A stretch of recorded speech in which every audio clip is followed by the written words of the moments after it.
Alex Mullen to make it 3-1 in the grand final. Puts in the penalty and wins the grand final for Campbelltown City. No one attacks it, comes back off the Fernandez. It's a goal! It's top! Oh! And then Talisman's got another one. They City back quick. Jake King, what a shot! My goodness me! Oh, Teach that sort of stuff. sends it in, keeps it low, and it's gone in! It's gone in! LA Uni have scored in time added. Tries to get under control, and the shot from Tolland! Salisbury into a 2-0 up! Neil Butler with another chance, it's 2-1 to Playford! Persistence has paid off for Playford! Long touch the keeper, puts it into the bottom corner. Beach gives him a shoulder after that as well. He's lost his clean sheet, and he's lost his head with a red card! David, this is massive! Skills to make the girls sing, and the geezers too, yeah, we're doing this thing. Hello and welcome to episode 15 of One Game at a Time. I'm Seb O'Neill, and as always joined by my three co-hosts. And my question, as per usual, is what is the favourite concert / music festival event that you have ever been to? Mark Talbot. Good evening, Seb. The two that probably stand out most was Maroon 5, probably, or I can't remember, Melbourne more than a few years, 6 or 7 years ago. And then it was probably the other one was Maroon 5's first ever tour of Adelaide with Thirsty Merc. Probably the two standouts for me. Very nice, and clearly not a Maroon 5 fan at all. What is your favourite? Can I categorise them? Okay. Okay, small concert, as in small pub concert venue. Sort of folk punk singer called Frank Turner. Mid-sized venue, i.e. your sort of Theberton-sized venue. Probably the Cult or maybe the National. And stadium venue, I have to say, would actually have been Prince. And he played at Celtic Park in Glasgow in 1992-ish. And I wasn't a massive fan at the time, but by the time I left that stadium, he was great. Yeah, that would be fantastic. Absolutely, yeah, very good choice. Alessio Carocci, what about you? Yeah, I haven't been to too many concerts. The last one I can remember, because we're talking about this at work actually recently, we did a playlist of songs you've seen live. But I went to a festival in 2018, Spin-Off Festival, and that kind of covered quite a lot of bands and stuff that I did see. It had the Wombats, Smith Street Band, Jungle Giants, G-Flip, Meg Mac. It just had like a lot of people there. But the other ones I do remember I've been to was Bon Jovi and Chris Isaac. Oh, two I've heard of. Oh, so nice. Yeah.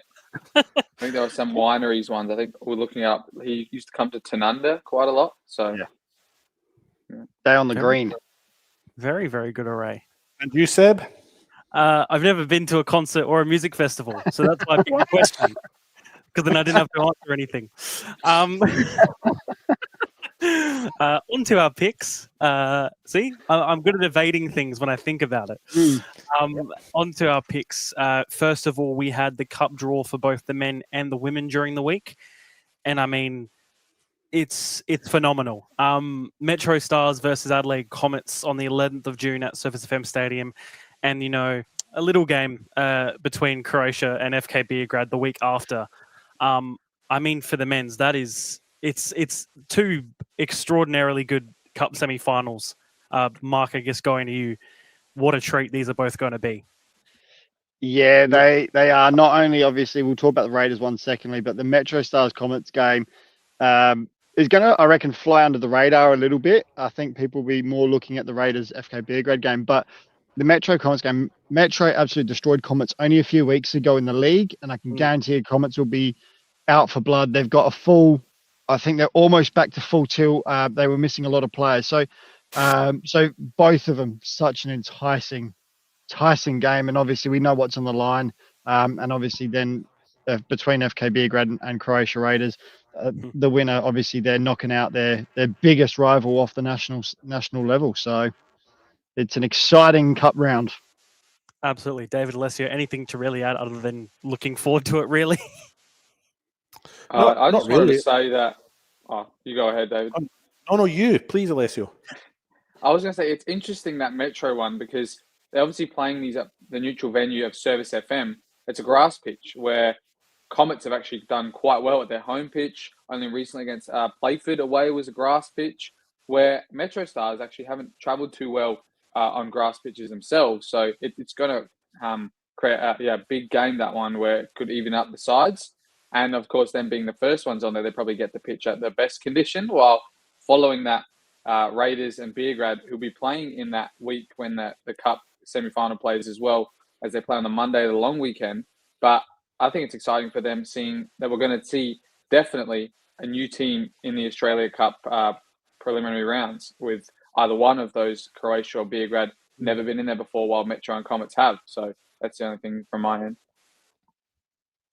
I was just going to add, it's already really been covered now, that it's effectively an away game for all four teams, isn't it? So league form maybe goes a little bit out the window in that term. It's a different sort of competition in that, it is do or die, and it is a neutral ground. So, yeah, I think maybe league form you could possibly turn a blind eye to. Absolutely. And then looking at the Women's Cup as well, Football SA NTC versus Salisbury Inter and West Adelaide versus Metro back-to-back on Saturday, the 14th of June. These, again, both phenomenal fixtures. We only had West Adelaide versus Metro a couple of weeks ago, and that ended 3-3. And NTC and Inter, I think, in a cup game can really go anywhere. David, I think, again, it's just even more cup football to look forward to, back-to-back as well.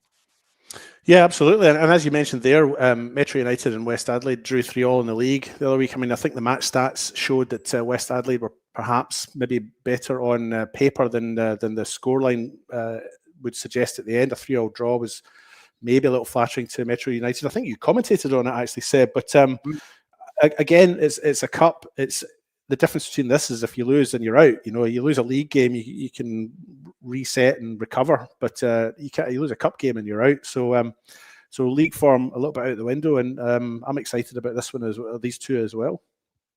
Mark, Alessio, anything to finish off, really? I just think that it's going to be some interesting storylines with this one. Obviously, Metro United with a heavy defeat last week, the weekend just gone. And Football NTC are massive favourites in that game as well, with Salisbury Inter having a slow start to the season and Inter winning 6-0 on the weekend against a good uni team as well. So I think there's definitely two underdogs in these fixtures in Salisbury United and Metro. But as we've seen in the previous games that they've played against the favourites in this, it's not all one-way traffic. Mark, can I just... sorry. No, go for it, David. No, sorry, Mark, on you go. I was going to step back to the men's again. Sorry, on you go, Mark.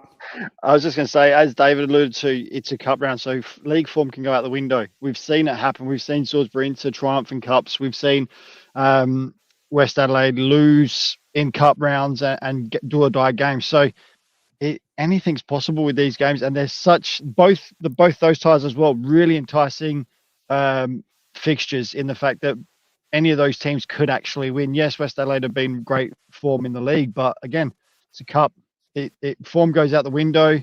And like I said, we 3-3 draw the last time those two teams played in West Adelaide and Metro. So I don't want to put an underdog tag on any of those four teams. I just think it could, it could though. It can go any way with those four teams. So it's going to be a great day of football for that for Service FM. David? Just wanted to step back to the men's there, because Alessio had mentioned there about, one of these teams are going to get to the round of 32 for the first time. In 1985, now I could be wrong here, I don't have my notes in front of me, but in 1985, Adelaide Croatia Raiders, or Adelaide Croatia as they were at the time, had a decent cup run in the National Cup. And the early rounds were regionalised as they are now, but Adelaide Croatia beat Adelaide City and West Adelaide, both of the NSL at the time, and got into, it must have been the round of 30, maybe the round of 16, maybe even the round of 8. I'll go and do some research and I'll let you know before the end of the show. But 1985, Adelaide Croatia beat both those NSL sides and were at least in the round of 16, if not round of 8. It's good to have a little history nerd on our podcast, isn't it? It is. History nerds are cool, man. I'm sorry, I wasn't denying it. I wasn't denying it all. No, not at all. And then a second final one for me. Adelaide City WNPL having a new head coach after their loss against Salisbury Inter on the weekend. Now Adrian Sandtrack is now in charge. I think it's stated by Adelaide City that he's pursuing a new business opportunity. So congratulations to him as well. But maybe, I guess, playing devil's advocate, Adelaide City, of course, not been in the best form. Probably one of their worst starts to a WNPL season. Maybe it could be a blessing in disguise for them. David, we'll go to you for this. Oh, sorry, I was looking, looking for the Adelaide graciously. Yes, an interesting change, and I've completely missed what your question was. Sorry. About Adelaide City, their new coach. Yeah. So obviously, Adelaide City weren't having a great run in the WNPL. There's no secret there, and languishing down in the lower half of the table. I think they're second bottom. I think Campbelltown are still bottom, but only by 1 point, if my memory serves me correctly. So, for a club like Adelaide City, with its history and its pedigree and so on, this would be something that they would want to address. Now, I'm not sure. I'm not privy to how that decision was made, but. Maybe this is a change that will be the difference between their season being, can we say a success? If they can get into the top 5, it would be a success, I think, at this rate, because they've got a fair number of places and points to get and climb before they can get there. So I'm sorry I missed the question initially. I was off on a tangent, but something had to change, and it'll be interesting to see what Adrian Sandtrack brings in terms of how they play and what signings they maybe bring in and so on. So, interesting. I'll let you research. I'll just go to Mark quickly. I mean, Adrian Sandtrack, unbelievable resume. It's a big get, I think, as well for the league. I was going to say, proven track record, massive CV, and huge in for Adelaide City, to be honest. And he'll attract players as well. Obviously, they'll look to sign some players in the next window, whenever that may be. But massive. Like I said, it could be silver linings type thing, like Lewis having to step away for personal reasons, education, whatever it is that he's having to do, and might be their blessing in disguise that it has Sandtrack coming in and maybe turn their season around. They certainly need it. Absolutely. Will be very interesting, especially with the big game against Adelaide Uni on Friday night. Much more strengthened Adelaide Uni as of recently due to some new signings. We'll talk about those a bit later. Yes. Alessio, we'll go to big derbies on the weekend. Yeah, there was one that I know. There could have been some other little ones that State League 1 seemed to make up every couple of weeks, but there was definitely one to note that I know. It was the Hills Derby, of course, the second edition of the season, and it was our home fixture, the only one we'll get this season with 3 games. And obviously, losing 2-0 in the first game, as we did last year, we lost in the first game as well, away at the Hawk's Nest. And it was actually a bit of a better game from us, to be honest. Besides the highlights that are coming on in this first half now, the amount of chances we had, I'm not sure if Seb watched most of the game on the VO, but there's probably about 5 shots on target I saw a few in that first half that were straight at the keeper, unfortunately. And just before this penalty, number 17, Oscar Knight there, he actually had a massive chance one-on-one with the keeper that was saved, and they went down the other end, got a penalty, went 1-0 up, story of our season. And in the second half, it was just poor from both teams. I think it was just not many chances created. And then 10 minutes of madness at the end here where just coming on from the bench, Michael Weston gets a ridiculous angle finish. I'm not sure if you remember last year, he scored one from the other angle into the top left that I remember posting for Johnny Kecko's show. But he got the elite equaliser here. And in between this and the next goal, there was a second yellow and a sending off to Brett Saville, the former Barker player, who had also been sent off against Hawks for us a couple of years ago. So it was getting a bit heated in the sidelines, and then Jake Tattarelli scores this in the 94th minute, which his first goal. And he's had so many chances this year, and he was so unfortunate. And he's such a great player, and he got the goal, which meant a lot to him and it meant a lot to the team as well. And then there was so many added minutes with some stoppages in the crowds as well. And then in the 98th minute, they go and do this on the last kick of the game. The keeper just got caught under the ball there. Too many people on the goal line, and someone just had the bigger leap. But 2-2 is actually not too bad for us at this stage of the season and how things have gone as well. Of course, a good thing for us was we've stayed undefeated in the derby at our new venue, our home venue at the Summit since we've got it. And it's interesting to note that neither team has beaten the other team at their home grounds that is like properly their home grounds, not a shared one. Then on the Saturday, our reserves played their reserves. We actually lost them in the first meeting as well, 2-0. And another first goal scorer for the club, it was young Henry Knight, the brother of Oscar Knight, who both played at Campbelltown, which is good to note for later in the show. And as I was still suspended, my girlfriend and I had to come watch from the sidelines. But yeah, it was a massive win for us. Took us all the way up to second for the time being in the ladder as well, which is massive for the club. And yeah, it was just great to see as well. So many people out as well. And that Friday night game, it was probably our best crowd in quite a long time as well. So it's good to see everybody in the hills enjoying the derby. And it was the best one yet, in my opinion. Absolutely. Sounded quite loud too on the VAO as well. Mark, to you. Yes, there was lots that happened this week. I thought there was quite a lot, and obviously Seb, you sent through a list of things that we could cover, but I went along with this one, which Seb has got the video. Our referees, not only do our players put their bodies on the line every week, but so do our referees and our assistant referees. So thank you very much to those guys. And this is what happened on the game. I was on Saturday evening with Croatia Raiders and Campbelltown. But ball down the line there, and didn't look like much in it, but a little shove from Liam Bruno and Koike taking out the assistant referee there. And she got back up. As you can see there, she was straight back up and finished the game. And as though nothing had ever even happened. And I was just like, that's impressive. I know players would go down a lot longer if they got hit like that, that's for sure. So shout out to all our referees and our assistant referees who put their bodies on the line and they still get up and get going again. So that's a massive shout out to those guys. So without them, we wouldn't have a game. And the other thing I just wanted to quickly mention, and I was going to ask the boys this, the amateur league play on the June long weekend. They play a select Sunday team, a select Saturday team, and a collegiate team competition. This year, again, it's on June long weekend.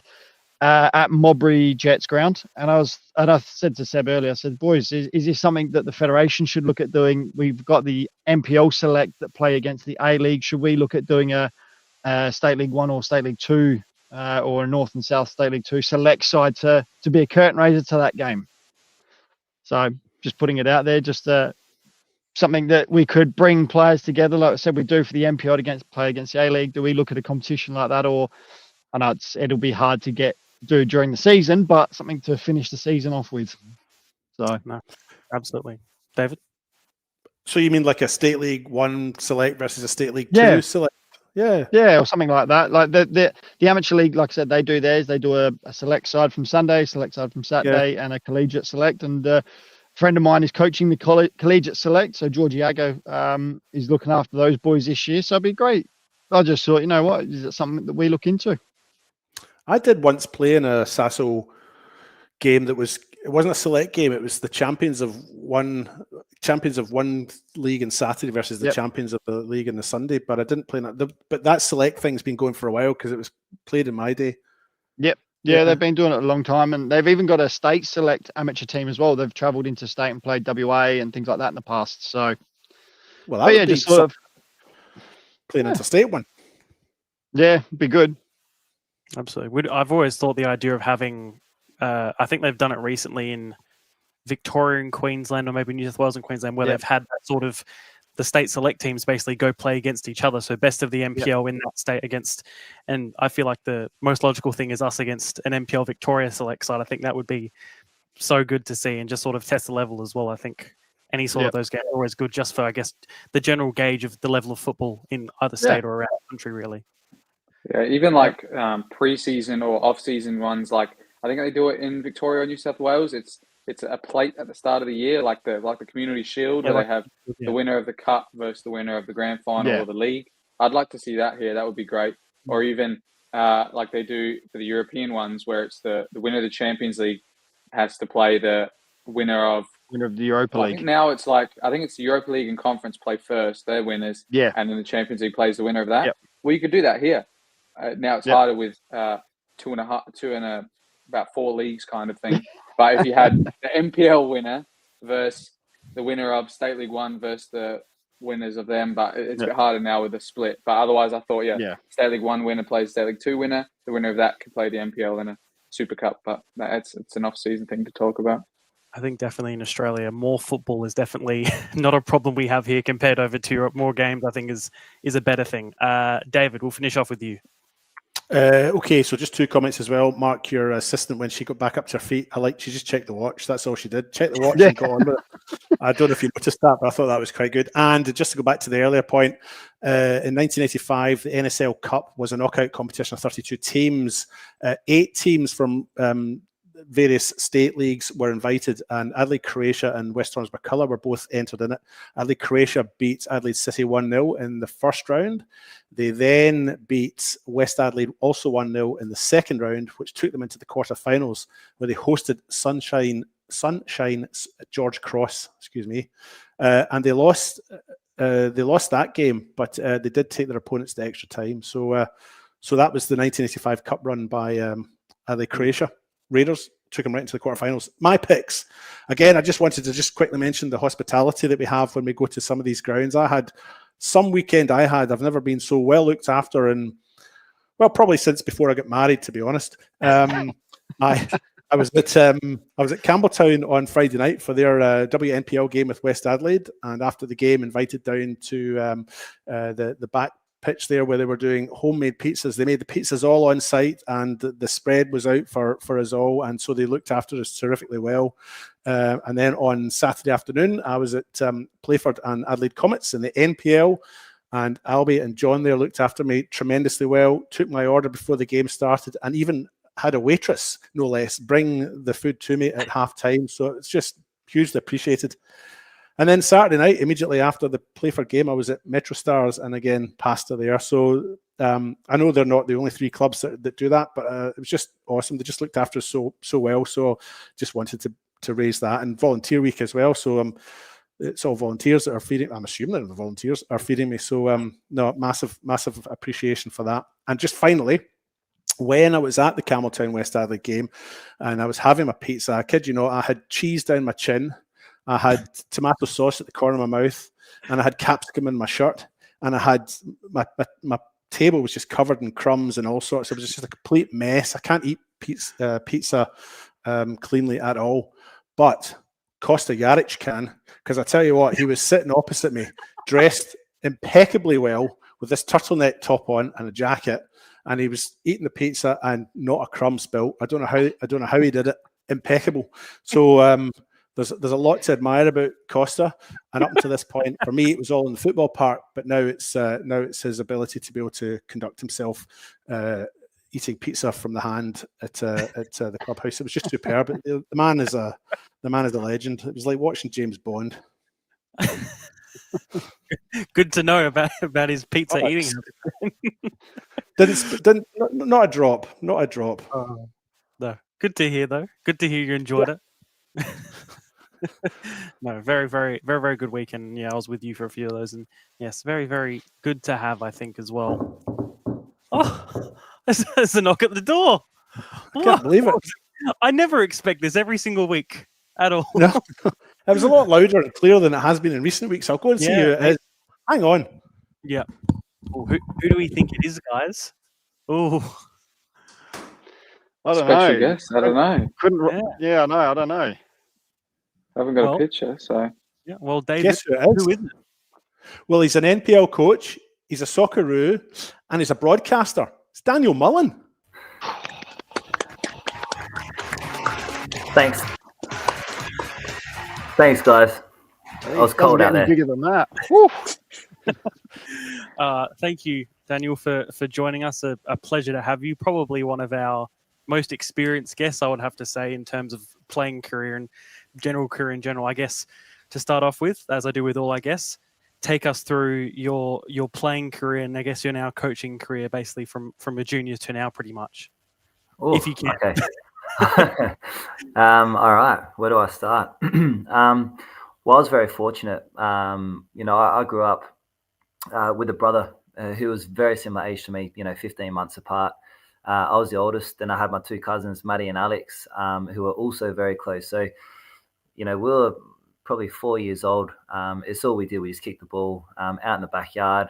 Don't know if that happens as much anymore. I think now working in the school, you can see the ones that do have that and then the ones that don't.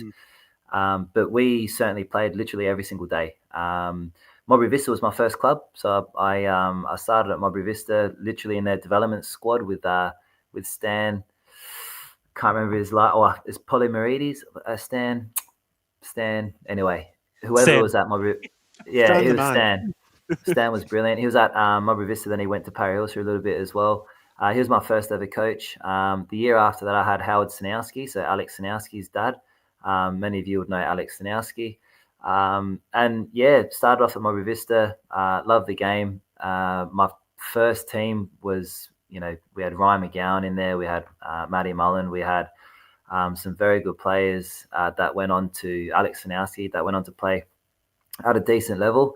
And then, I ended up moving to Melbourne with the family. So we moved over when I was 10. So I played over in Melbourne for a little bit at a club called Bulleen. Continued to love the game. I was actually always the smallest and skinniest in the team. So back in the day, I was a striker, turned attacking midfielder. Used to be really fast, and I could dribble. Used to love dribbling. And so it wasn't until I was 17, really, until I actually turned into a defender. Came back to Adelaide, went to Parry Hills, had a couple of seasons at Parry Hills. And it was in my second year at Parry Hills where, again, I was an attacking midfielder. Me and Reece Townsend used to play in the midfield together with the reserves. And Robbie DeTroyer was the coach of the senior team at the time. And he said, look, our captain, Adrian Leedy was injured or suspended. We need a right wing back. You're doing really well with the reserves. If it was Leedy, then he was injured. Or it was definitely a suspension. Yeah. It probably would have been. It actually probably would have been. He was, and he was one of the fittest players. I think he was probably 36 at the time, and he was one of the fittest players in the team as well. But yeah, Robbie DeTroyer said, "Look, you're doing really well with the reserves. I know you're not a right wing back, but have you ever played there? Can you do a job?" And of course, I said, "Yep, I'd love to play there. I know it like the back of my hand." I was in year 11 at the time, and I played a game. It was a good game. I think I scored a couple of goals, and I remember thinking, "Yeah, I did well." The coach of the AIS, so Steve O'Connor, was watching that game. He flew over to Adelaide to watch Ryan McGowan, Alex Sinowski, and Matty Mullen. So 3 players that were sort of in contention for the AIS for the next intake. And during that game, he actually said, "Oh, who's that boy running up and down the the right there?" And they said, "Oh, it's Matty's cousin. He's the same age." And he ended up inviting me for a trial at the AIS because of that one game. Literally my first ever game playing as a defender. So he didn't know anything else. He thought I was a right back. So I went to the AIS as a right back on trial. I had about 10 days there. And this is with the likes of Mitch Nichols, Matt German, Luke De Vere, some very good players that were on trial as well at the time. And I ended up getting a scholarship. I was literally number 23 out of 23. And I got a scholarship as a right back at the AIS. Spent a year and a half, about 18 months over there. And that's where really, looking back now, that's where I learned how to become a footballer. Not just technically and tactically, but professionally as well. What it takes, nutrition, the sacrifices you have to make. Living every single day. At least one training session a day, sometimes twice. We did that for 18 months, preparing for a World Cup in which we went to over in Egypt. And then I was fortunate enough to get a contract with Adelaide United. Again, we got told, you're going back to your home states in December. You get 2 weeks off. So you're only 2 weeks for the whole year. You're not to train with the A-League side. Of course, I went back, and the first day I called Vidi. So Aurelio Vidmar was the coach. I'd never spoken to him before, and being from a sort of English background, Australian, Aurelio was a name that I wasn't too I didn't actually know how to pronounce it. So I didn't know what to call him. So I remember I was that nervous. I was sitting on my bed at home, and Dad gave me, his number, and I remember being so nervous. My heart was pumping. I'm like, what do I call him? So I ended up calling him an Aurelio. I said, look, hi Aurelio. It's it's Daniel Mullen here. You've probably got no idea who I am, but I'm back on break for 2 weeks from the AIS. I'd love to come out and train if I can.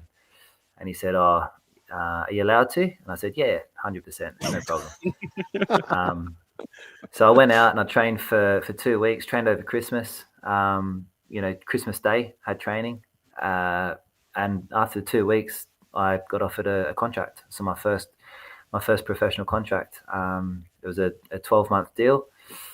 Within 6 months, I'd been offered another 2-year contract again. And then that was the start of my professional career. Was lucky enough to play in many different places. From Adelaide, I went to China. Anyone that says they go to these countries, for the quality of football is lying. I had opportunities. I could have gone to Holland at the same time, exactly the same time. I got offered from a club in Holland in the Eredivisie, and I just had an operation on my knee, and the doctor said to me at the time, look, there's a chance you might not come back from this. It's basically the articular cartilage, and they drill holes into your bone. So after that operation, when I had, the choice of something that can, sort of set me up financially, compared to something that is, not ideal, but still, a good country to play in. I wanted to go to Germany. I wanted to go to England. That was sort of my goal. So I ended up choosing China. Same year, I got offered a 4-year contract with Adelaide United, which was unheard of back in the day. But I went to China. I was there for 2 years. Had a 3-year contract. Changed ownerships twice in that time. Had 6 different coaches, which was an experience in itself. Played at Melbourne Victory with Ange Postecoglou, so I was back on loan there. Can tell you about that story if you want, but how that came about was another weird one, but it worked out, and I was there for 12 weeks with Ange as my coach, Kevin Muscat as my assistant coach, and Pete Klimowski as my strength and conditioning coach. So, Mark Milligan as the captain. All 4 of those have done pretty well now. So, great experience there, and ended up playing at a few more A-League clubs. And the funny thing is, I was speaking to someone about this today. The happiest I've been as a footballer, and the best time I've had, and to be honest, probably up there with the best I've felt as well as a footballer in terms physically and understanding of the game it's been the last 6 years at Campbelltown. Thoroughly enjoyed coming back, getting back to grassroots football, where you sort of remember why you started playing the game. Absolutely loved it. The reason I came back is so I could play under Dad for 1 more year before he stopped coaching, and I did that. Now it's stayed another 5 years, won a few championships, and now I'm here coaching. So that's sort of my story in a nutshell. So nothing in particular crazy about your career at all, clearly. It's been interesting. It's been good. Yeah. You were talking about previous clubs. I guess, probably the 2 standouts for me is just how was that time in China when you were there? And then, of course, playing under someone like Ange Postecoglou, who is, in a decent position now, I'd have to think. I guess those 2 probably stand out for me most in terms of your club playing career. Yeah. So China was the first coach that I played under there was Alexander Stanojevic, he just come over from Partizan Belgrade. So he's up there with probably the best coach I've ever had. A lot of the drills that I still do now as a coach came from him. I was already note taking even back when I was there in China, and when I say some fantastic footballers, I mean my teammates. My childhood hero, I'm a Middlesbrough supporter, unfortunately. My dad was born there, so we have to support them. And one of my favourite players growing up was Fabio Rochenbach, the Brazilian. Played at Barcelona, and he was my roommate over in China. So phenomenal player, the type of player where, I mean, I was a centre back in China, and all I had to do was just, once I won the ball, I'd pass it to a midfielder, I'd pass it to Fabio. I could turn around, I could turn my back to the game for at least a minute, and I wouldn't have to touch it again, because they would keep the ball, but they'd go forward. And we had Seydou Keita, just came from Barcelona, where he won the Champions League. So he was my teammate there. We had Peter Utaka, the best striker I've ever played with or against, from Nigeria. We had Lee Addy, who played against Australia in the World Cup for Ghana, who was my age, but I think he was a bit older. And let me guess, he was born on the 1st of January. Yeah. There's actually, and I think he actually got found guilty of it as well, I'm pretty sure. But yeah, he was a beast. So yeah, China was a very funny time in China, because it was the real start of that sort of that boom in terms of, Drogba and Anelka came that year as well, and the types of foreigners they were bringing over were outstanding. I mean, the club was paying Keita $650,000 a month net. However, we didn't have change rooms at our training facility. we had to wash our own kits. But we had a driver, so we had a full-time driver, but we had to wash our own kits. It was there was just things that were so backwards, and then there were things that were just next level. So yeah, China was an experience. I mean, that first year they signed me in the in a transfer window, so it was halfway through the season. I think it was 30 games they played. So 15 games in, they signed me and they signed Keita. So us two came together at the same time. And we were second bottom when we came, and we ended up finishing fifth, and we're 1 point away from Asian Champions League qualification. And they ended up sacking the coach, and it was just it was the weirdest sort of environment, because he was amazing, really good coach. The team, if we had him the year after, we would have challenged for the title. But they sacked him and they brought in a Chinese coach, and the Chinese coach is the one that when he came, he said he didn't know who I was, so he sent me back to Australia. And fortunately, Melbourne Victory were the only ones that could actually take me on at the time. So I went to Melbourne for a 12-week stint on loan. In that time, they lost their first 10 games or something. My team in China, Dalian, and the technical director was. Everything he would say in the press was, we're losing because we don't have an Australian defender. So I had to go back again. We had another Serbian coach, and he loved me, and then they sacked him, and then a Chinese coach came in. It was just a roller coaster, absolute roller coaster. But yeah, great experience. Very fortunate to have been able to live over there and experience the culture as well as the football. And then and to your second point, yeah, Melbourne Victory. By far, the best professional club outfit that I've ever been a part of. From backroom staff, I mean, just the amount of staff they had, in their offices. I remember walking in, because coming from Adelaide, we might have had maybe, 10 staff, in the offices. And I remember the first day I went to Melbourne Victory, and there was like 30 there. I was like, these can't all be working here, surely. The first experience I had there was Mark Milligan came in. So we're training at Amy Park, Gosh's paddock, but all their facilities are there at Amy Park. And Mark Milligan comes in, and one of those like golf buggies, and he's on the back of it. Yep. I said, what's happened? And he said, I've got injured in training. So I was speaking to the physio, and he said, well, what's going to happen now is he's going to go straight to the specialist, which is there. He goes 20 meters away. He'll get seen before anyone. And then from that, they'll determine what's wrong with him. And in half an hour, he'll be in that gym doing his rehab.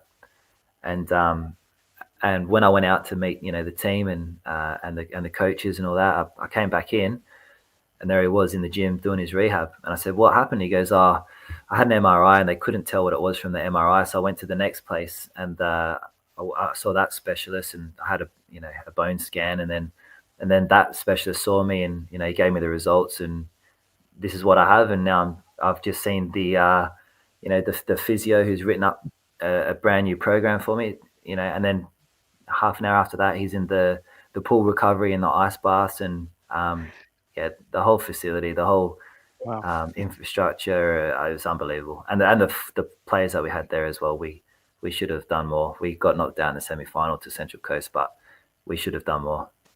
Great club, great experience there too. Yeah, unbelievable. I guess, going towards, you're a coach now. You retired last year, and you were fortunate enough, I guess, to keep within the same club, so you knew everybody around, you knew the players. I guess, how has that experience been transitioning to a senior coaching role with, I guess, in particular players that you're friends with as well, and even relatives as well at the same time? Yeah, it's been good. It's been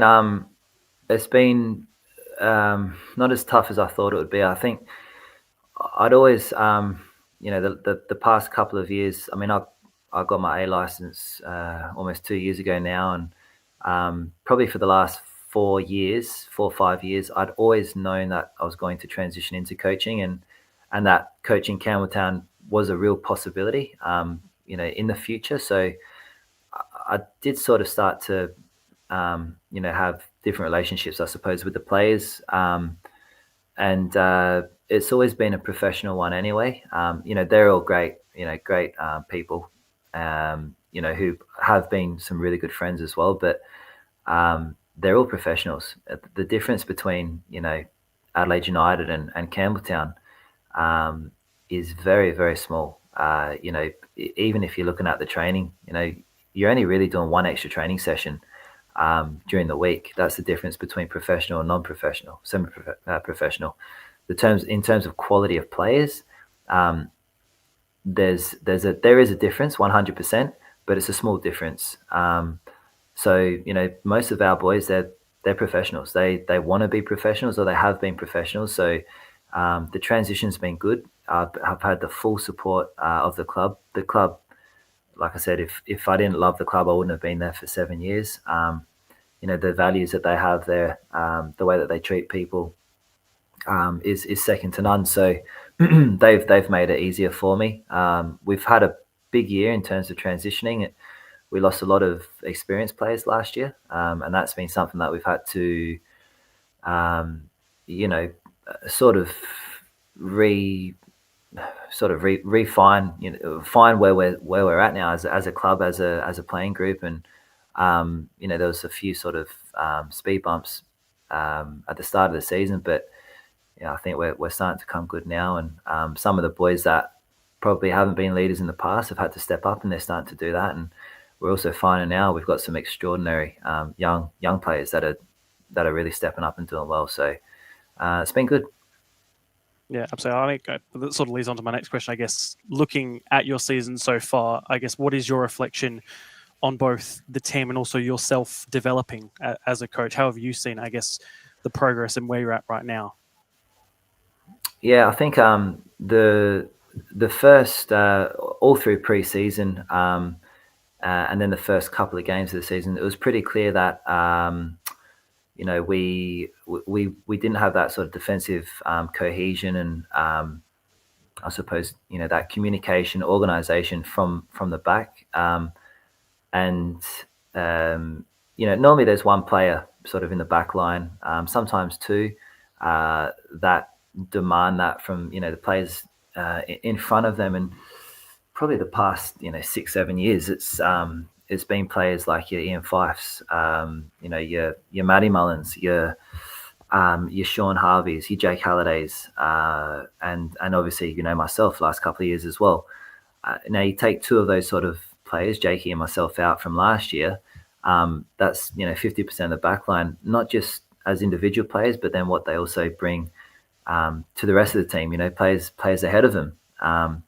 So I think the first large chunk of the season, it was about, okay, perhaps we're not as aware of some of the things that we need to be doing in a game as I thought we would have been.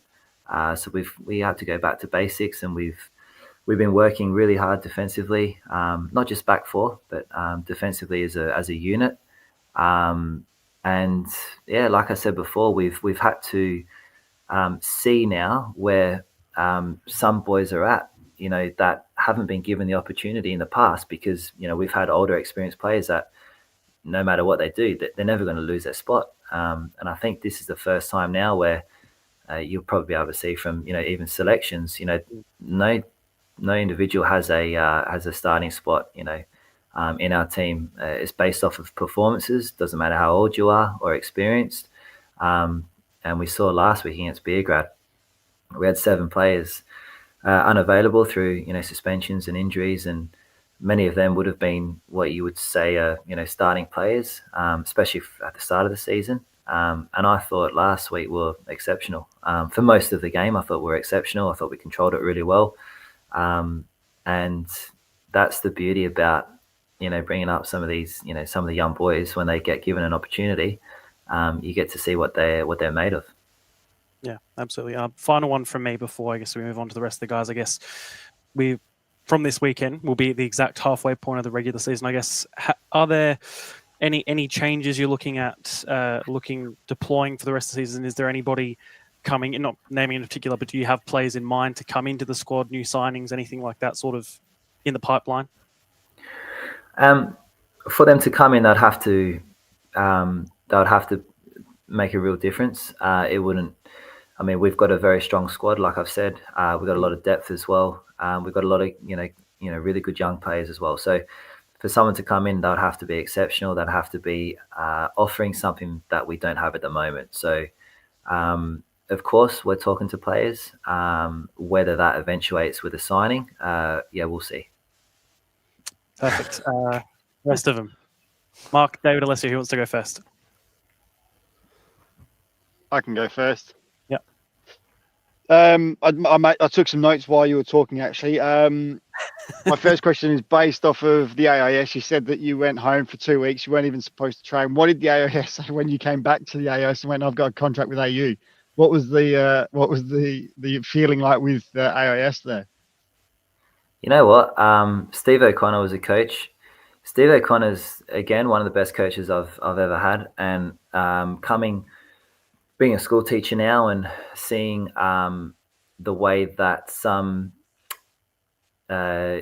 young boys are brought up, from coaches, from parents, I think we're a bit too soft these days. And I think we're too, we try and protect players, best interests, of course, but we try and protect players too much. And a little bit of resilience, I don't think it's a bad thing. And sometimes, for example, if that was me now and I said to someone, you're not to go and play, school soccer, I don't care, and they go and play school soccer, I'd sort of be a little bit happy. And I think Steve O'Connor, the ones that did, well, put it this way, every single player that went and trained with that A-League club, they got a contract. So I think it tells you, I think it tells you a little bit about, about the players' mentality, about their attitude, that, I'm not going to take no for an answer. I'm going to do everything I can to further my career. And, even if it means I might be putting myself at risk of injury a little bit, I think having that attitude is so important. And Steve O'Connor was a real hard player and then coach. And I think deep down he would have loved it. Yeah, it wouldn't surprise me at all, to be honest. And you're right that I think the resilience there is it's not as what it used to be honest. And following with the AIS, you were there. It's not there anymore for football. And the AIS produced some amazing talent over the years. Is it something we should be bringing back? Is it something that we should be having and not just relying on academies and the A-leagues to keep producing? Yeah, really good question. It's a tough one because for me the AIS was unbelievable. It was the best. You had the best of the best come in together and train twice a day. You're in a high performance environment where you are bound to develop some world class players. Now the whole idea behind having these academies with the A-League clubs is that they're providing that for their not just under 17s, 18s, 16s, but all the way down from the under 12s, the whole way up. Some of these clubs, from what I've been told, do that really well. But then obviously some don't do it well. And then obviously Adelaide United, we don't even have an academy. So it depends. It depends how much these clubs are willing to invest into their academies. And if they do it properly, like some do, then there is no need for an AIS. However, you need investment. You need proper investment in not just facilities, but in coaches. The best coaches in this country need to be coaching under 12s, 13s, 14s, 15s, because by the time they get to under 17s and 18s, it's too late. It's done. Yeah, it is. I know that from firsthand. I coach under 10s, and I know exactly what you mean. I'm still trailing on what you were talking about earlier. You mentioned the likes of Anelka and those players that were over in China. Did you play against any of them, and did you get their shirts? Please tell me you got at least one of them. Well, it's funny. So it was not funny. We played against, so they were at Shanghai, Shenhua. And we played against them twice. Both games, they didn't play. And I ended up playing against the person who took their spot was Joel Griffiths. so I wasn't happy. No, I didn't take his shirt. And the reason they didn't play both games is because of a pay dispute both times. And then literally the week after they played. So they missed they missed 2 games all season. They were against us. And you know what? The story you need to go with is that's when they played against you, when they were saying that we need the Aussie defender back. They were scared that you were back. That's what you need to go with. Go with that one. That's awesome. That's it. Your dad, obviously, massive in SA, huge name in SA, won everything. Is he going to come back and coach at any stage, or is he done coaching wise now? Is that him done? No, I know there's a lot of clubs would love to get hold of him. Yep. No, I think he will. He at the moment, he's my biggest supporter. He comes to every game, he watches every game, and I'm very fortunate to have him. Who I can talk to, call, see in person, and just ask for advice if I need it. But I think he will. Look, he's got a full-on job where he works at Toyota and he travels a lot. Once, twice a week sometimes, and he's nearing the end of that. One more year maybe, and then after that, I'd say, there's a good chance he'll get back into coaching. I think he's got too much to offer to stay out, and he loves it. He still loves it as well. So I think. I'll tell you what, there'll be plenty of clubs chasing that signature. That's for sure. My actual question, not based off anything else you said, was about your job. How much involvement did you have with the whole Man City deal and the Ross Trevor sort of the collaboration? Because I know obviously you take a lot of the football there. So I'd love to say it was all me. I went over to Manchester and I developed the partnership and the relationships. But our principal, Shana Bennett, she can take 100% of the credit for that. She actually came to me my first year at Ross Trevor. So I was at St. Peter's and I got called into Ross Trevor. I was happy at St. Peter's, got called into Ross Trevor, and they basically said, look, we'd love for you to come over and start a soccer program where you teach it in the curriculum. So I did that, and we started with year 10s and 11s. And in that first year, Shana she called me. First time I'd ever actually, had a meeting with her. She called my office phone and she said, look, it's Shana, come over to my office. Don't worry, you're not in trouble. So I went over and she said, look, I was in Melbourne and I've been offered something and I want to talk to you about it. It's a partnership with Man City. And she just stopped and looked at me, and I started smiling, and she started smiling. She goes, I thought that'd be the answer. So from there, we worked together, and there was a team involved in a big team involved in terms of roles and responsibilities to make it happen. But it's been amazing. We've got a full-time Man City coach in Jamie Lee, who has moved over here. He considers himself an Aussie now, and he's one of the best people you'll meet. Fantastic coach, full-time at the school, and it's 100% it's transformed the school. It's been great, and I'm really enjoying it. Yeah, I did see his name when I was looking through the staff of the school. I did see that there was a Jamie Lee, and that he was the Man City. It even says on there Man City coach type thing, and I was like, like obviously managed to either bring him over or employ him directly from Manchester. So I was like, that's very impressive. So, Yep. and that's all from me at this stage. I mean, I could talk your ear off and ask more and more questions, but I won't. Alyssa, No we'll go worries. to you. I thought you were going to go to David there. He might have a few more prepared, but I just have a few off the cuff, I guess. Coming into the season, having to replace some of those players and not picking up an import just yet, I guess. Was it hard for you to, I guess, scout some players, like some of the youngsters in the league, because you've been in the league so much, you can use your connections, and that's, I assume, how you got the signature of Appiah and maybe some more in the future. But for some of the young players that you've picked up and some that you promoted from the reserves, how have they found the adjustment, either coming to such a big club with a reputation of being the grand finalists, or players who've been in the reserves for a while and now they've got the shot at the first? Yeah, great question. The young players that have come up have excelled this year. We've made a big effort to not just sign experienced players or bring in players that have a name, but also develop young players and promote young players from the reserves as well. So we probably have the most amount of young players we've had, since I've been at the club, who are all being given an opportunity to play as well. I think last week was against Beograd, we had a reserves centre back, start for us.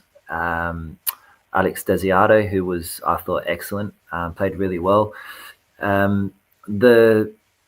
What we've tried to do is, if you are being called up from the reserves, you don't just come up and play a little part here and there in trainings. You're involved the whole time, and you have to you experience the whole session, because sometimes in my experience, if you need numbers, for example, for a game or a part of training, and a reserves player comes up for 20 minutes, one, it's not fair on them, because they don't get to get accustomed to the pace of training and the types of players that they're playing with. But you also find their motivation's probably not there either. Whereas we've been bringing players up from the start of pre-season. Alex, for example, the centre back, and we've got a number 3 or 4 more that they come up and they train with the team, consistently.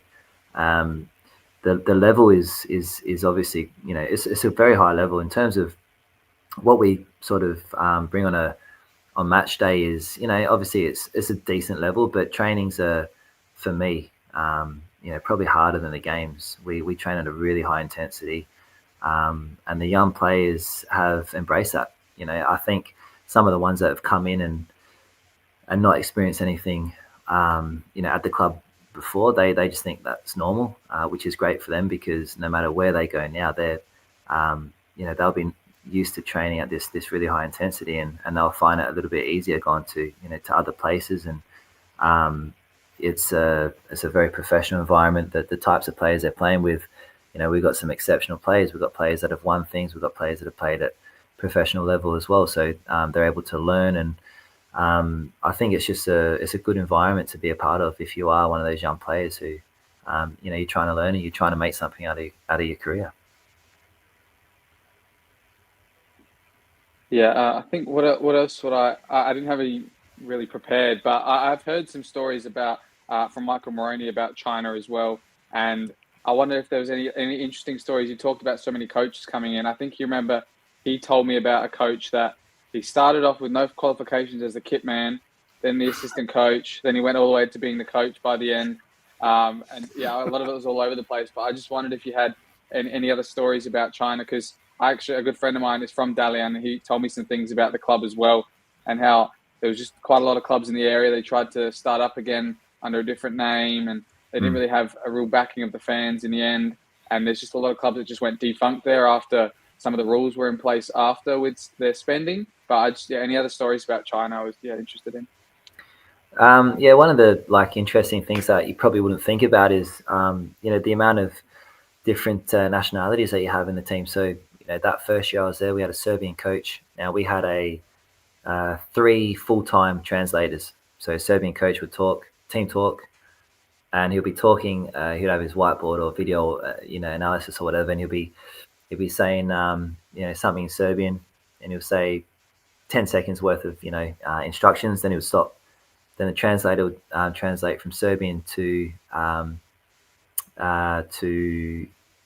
Chinese, and then it would go. Then another translator would then translate from Chinese to English. And the year after, it was a Spanish coach, and we had the Spanish translator translate from Spanish to Chinese, and then Chinese to Serbian, and Serbian to English. So it was like 4 different translations. And after this coach was talking,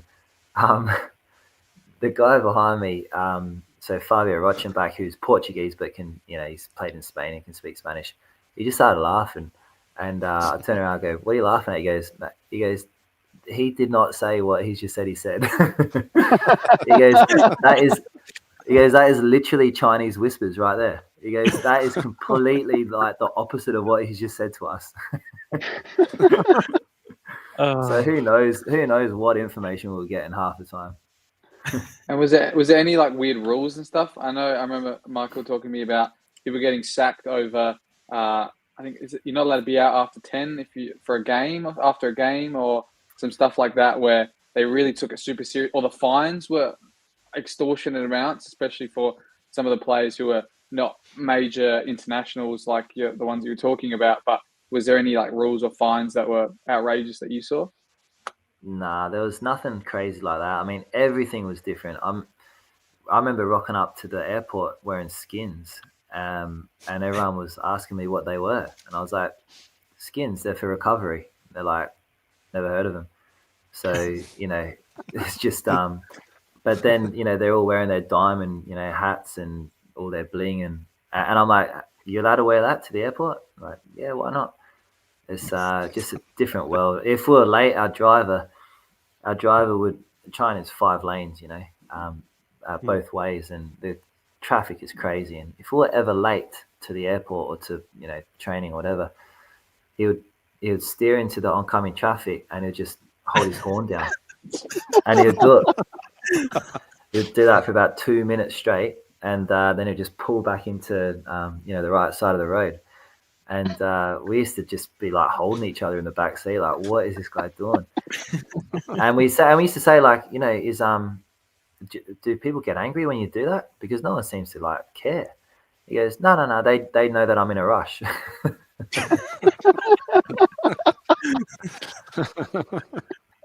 Wow. Different world. All Alessio? Yeah, that's all for me. David, to you. All right, I'll try and be quick. On a personal level, Daniel, do you miss playing? I mean, that's something that's just occurred to me as we've been talking. It's not really a question I had written down to ask, but when you were talking earlier on about transitioning into coaching, there must be something for you to have played at this level and as high a level as you have through your career, and then to stop and move into coaching. So, do you miss playing competitively? Yeah. Nah, it's a good question, and I don't. Tony Vidmar, when I actually got offered to sort of be the assistant coach for the Adelaide United youth team 4 years ago now, and I called Tony and I said, "Look, what do you think? What do you recommend?" And he was like, "Yeah," he goes, "Do it. If you want to do it, go do it." And the conflicting advice from everyone else was, once you retire, you're done. You can't come back. And Damien Murray was like, no, just keep playing. My dad was saying keep playing, but Tony said, no, just go do it if you want to do it. And I said, well, do you miss playing now? And he goes, nah, because I'm still involved. And I think that's the key, because I haven't had any time off, and I'm still involved. I'm there every single training session. I'm living and breathing football. It's almost like you don't have time to miss it. So honestly, I don't miss it at all. I don't miss being sore. You still get the same level of stimulation from coaching, if not 10 times more, because you're worried about everyone else, not just yourself. But I honestly don't miss it.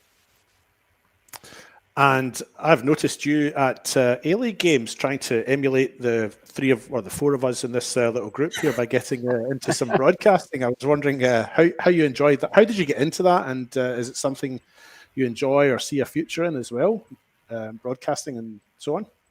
Yeah. How did I get into that?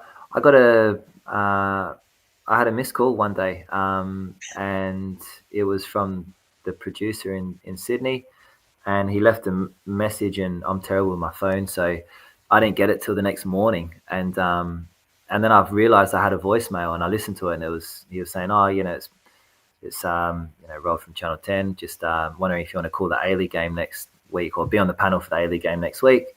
And I just thought it was a joke. So I called back and it was real. And I said, how'd you get my number? And he just said, someone had passed it on. Someone recommended you. I don't know who it was. But yeah, someone recommended me. I really, really enjoyed it. A lot harder than I thought it would be. It was, a real eye-opener into the amount of focus and, attention to detail and just being, switched on the whole time. I thought it was, really tough work, but definitely enjoyed it. And then, ended up doing the second game as well because I was a late ring-in for the second game. It was the Easter. I think it was the Easter weekend, or it was a public. It was the Good Friday game. Yeah. So, so I had a big Easter, and literally the morning of the game, I got a phone call saying, "Look, are you able to step in? Robbie Cornthwaite was meant to be doing tonight's game, but he's rung up sick. So I reckon he had a few too many beers the night before." And, he's rubbish anyway. Yeah. So that was my second game, and definitely felt way more sort of natural, and like the first time, I was probably a little bit too serious, and my phone kept going off while I was talking. I'm like, whoever this is, I want to kill him. And it was my wife, and she was messaging me saying, "You can smile, you're allowed to laugh." So the second time I thought, I'll just be myself, and really enjoyed it. Yeah, good. I've got a wife like that too, if it's any consolation, and she's from Middlesbrough too, my wife. So, wow. I get the pain on both levels. Tell me about it. And just finally, quickly, just your international experience, probably something you might not want to talk about. It was a 1-0 loss to Kuwait way back in 2009 or so. But on a personal level, is that something that's been a bit of a highlight for you, putting on the green and gold, even though the result wasn't what you would have wanted, and you didn't get selected again? But that game itself, on a personal level, is that a bit of a highlight for you? Yeah, definitely. And so that game was just it was just before that operation in which I spoke about, and I feel as though I didn't deserve to get called up again.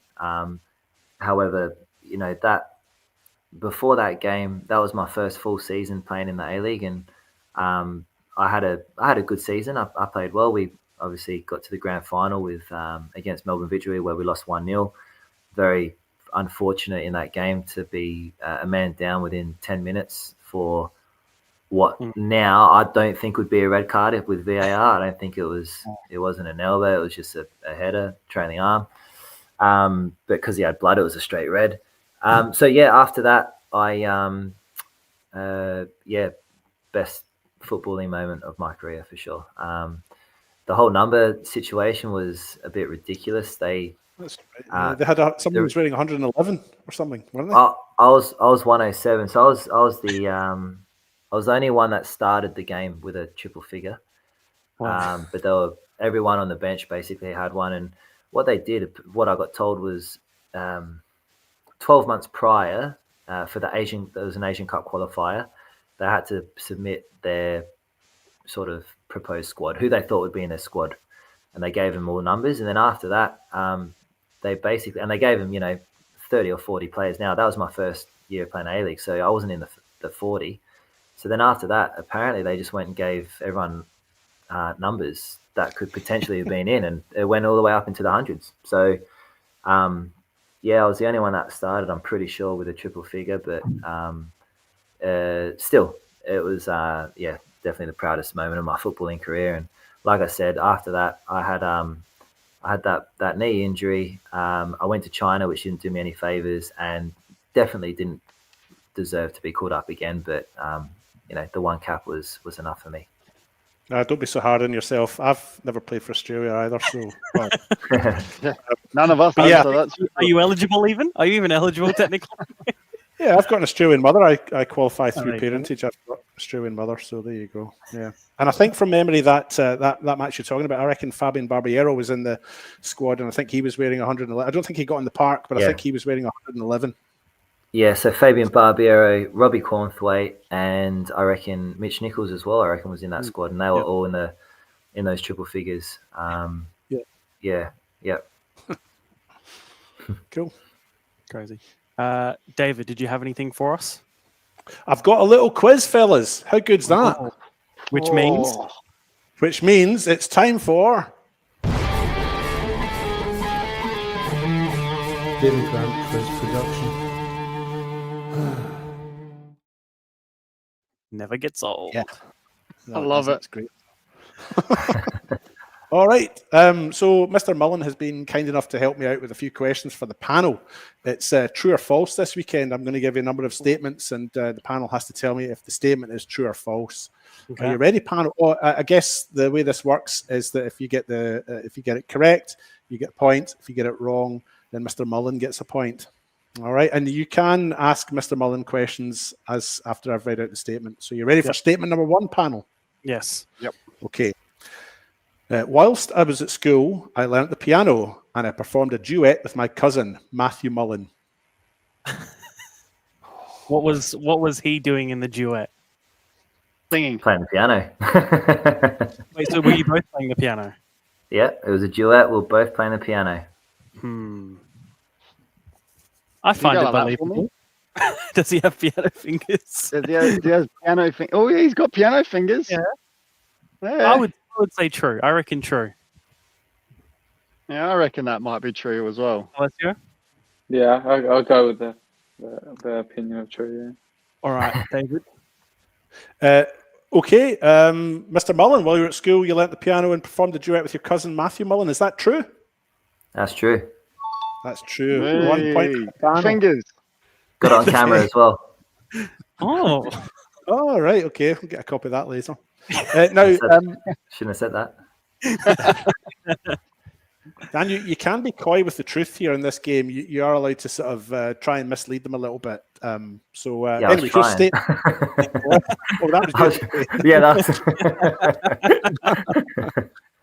All right, statement number two. Following on from statement number one, this led us to both perform in a Backstreet Boys tribute band in our teens.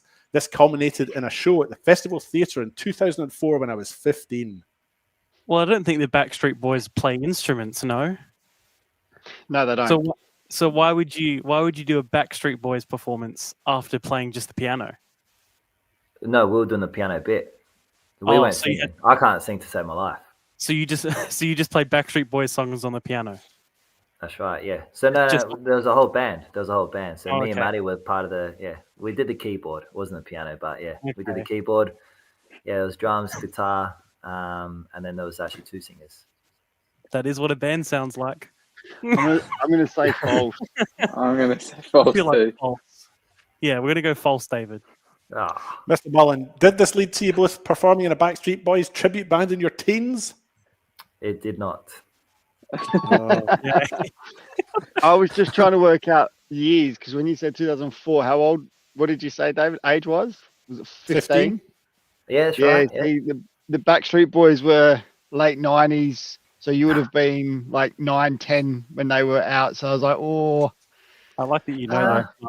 Yeah, I know, yeah. hey, I grew up in the 90s, mate. Come on, I'm older than me. I'm older than all you guys, apart from David. So All right, well, back to you, David. All right, 2-0 for the panel. Statement number three. Mr. Mullen's favourite TV shows are cooking ones. Oh, okay. What kind of cooking shows? Great All of pick them, off. honestly. I've just realised I've got to charge my laptop. All of them. I thought he was going to show us the kitchen where he's Yeah, I was going to say. had all of his ingredients out. Anything on YouTube, anything on the cooking shows on TV. Do you like Bake Off? To be honest, no. It's probably one that I don't. Okay. Who's your favourite chef? Yeah. Jamie Oliver. Oh. It's a bit simple. Yeah, I Sure, know. does he have That's good throwing food? me off a little bit. It's a little easy, that one. I'm going to go Yeah. false. I'm going to go false. Mark, I'm going with you boys then because it's 2-1, so I'm going to go with you boys. what is the answer? Okay, Mr. Mullen, what's your answer? Is your favourite TV show cooking ones? It is true. What's your favourite one? Honestly, all of them. Before I go to bed every night, I'll put YouTube on and I'll watch them for half an hour before I fall asleep. Fair enough. David. Okay, statement number 4. And following on from the cooking one, in my Adelaide United and Socceroos days, I was quite close to Robbie Cornthwaite, and I would often cook for him when we were in camp.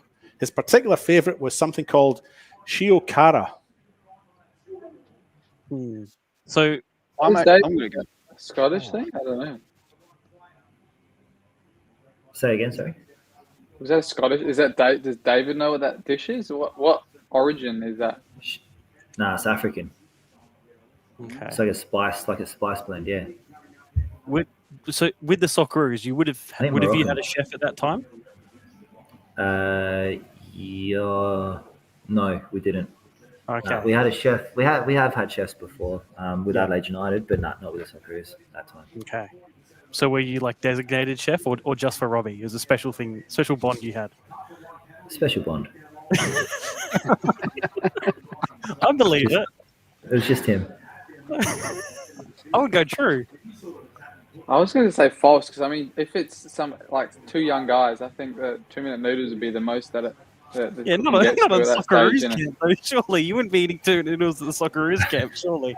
I don't know. All right, 2 young going guys, true. no chef. You're- I'm going true. I'm going with All right. Seb. all right. We're going majority true. True. In your Adelaide United days, did you used to cook for Robbie Cornthwaite? No. False. Definitely not. Okay. And I don't think Stay- it's African either. No, Yeah, that don't even. I thought it sounded like a Norway dish or something. I don't know. Yeah. Don't know. Japanese. All I right. thought it was Asian. Salty, Yeah, David. spicy food in Japanese cuisine made from various marine animals that consists of small pieces of meat and a brown viscous paste of the animal's heavily salted, fermented viscera, whatever that is. Oh, how lovely. Or is it viscera? Okay. Statement number 5 is 2 each, and I've got statement number 5, and this is actually my final one. So the winner is the person that gets this correct. My professional playing career was partly ended by a nasty toenail fungal disease.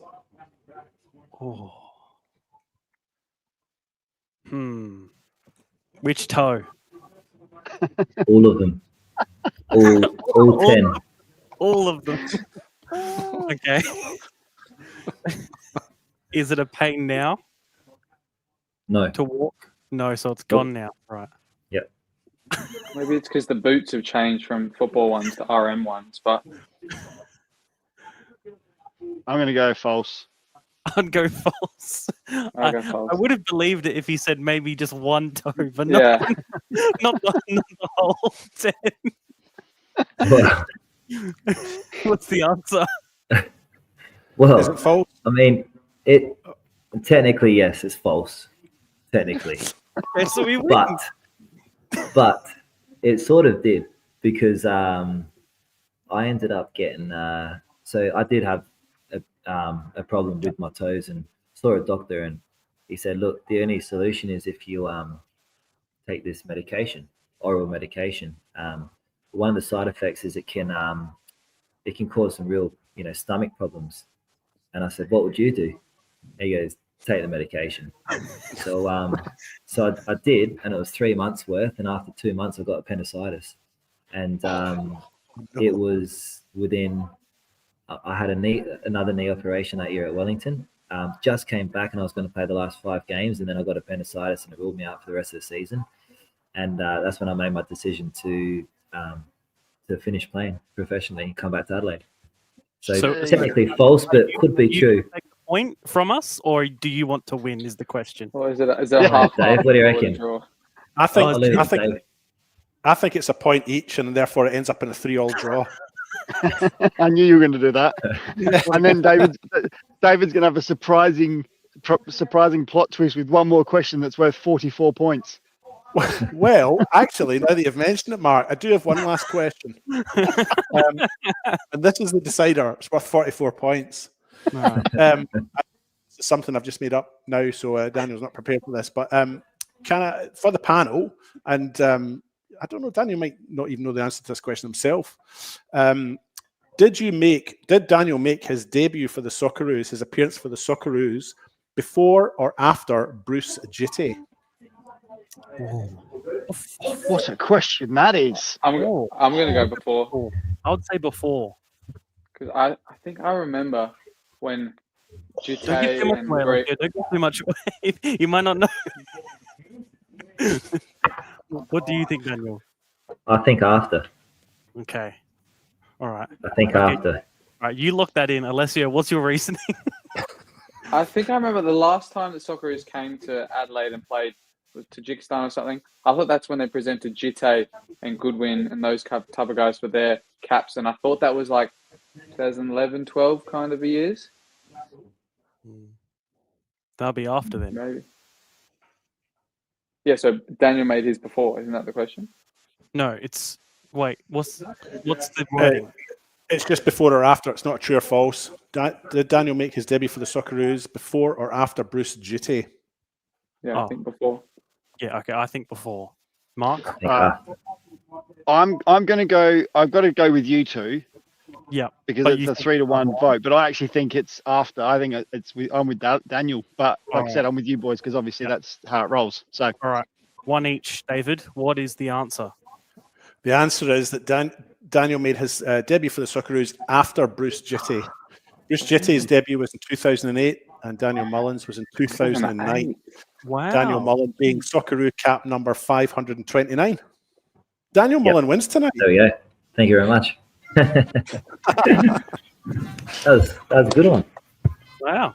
Well, what a fun quiz. not only did he win, he won by like 44 points. I know, right? He smashed us.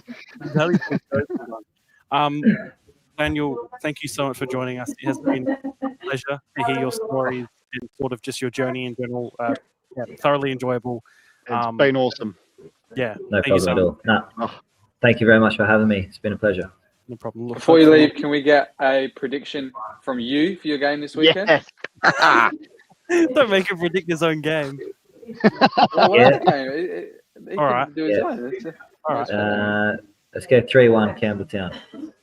Do you know who you're playing against? Yeah, Metro. I'd hope okay. so.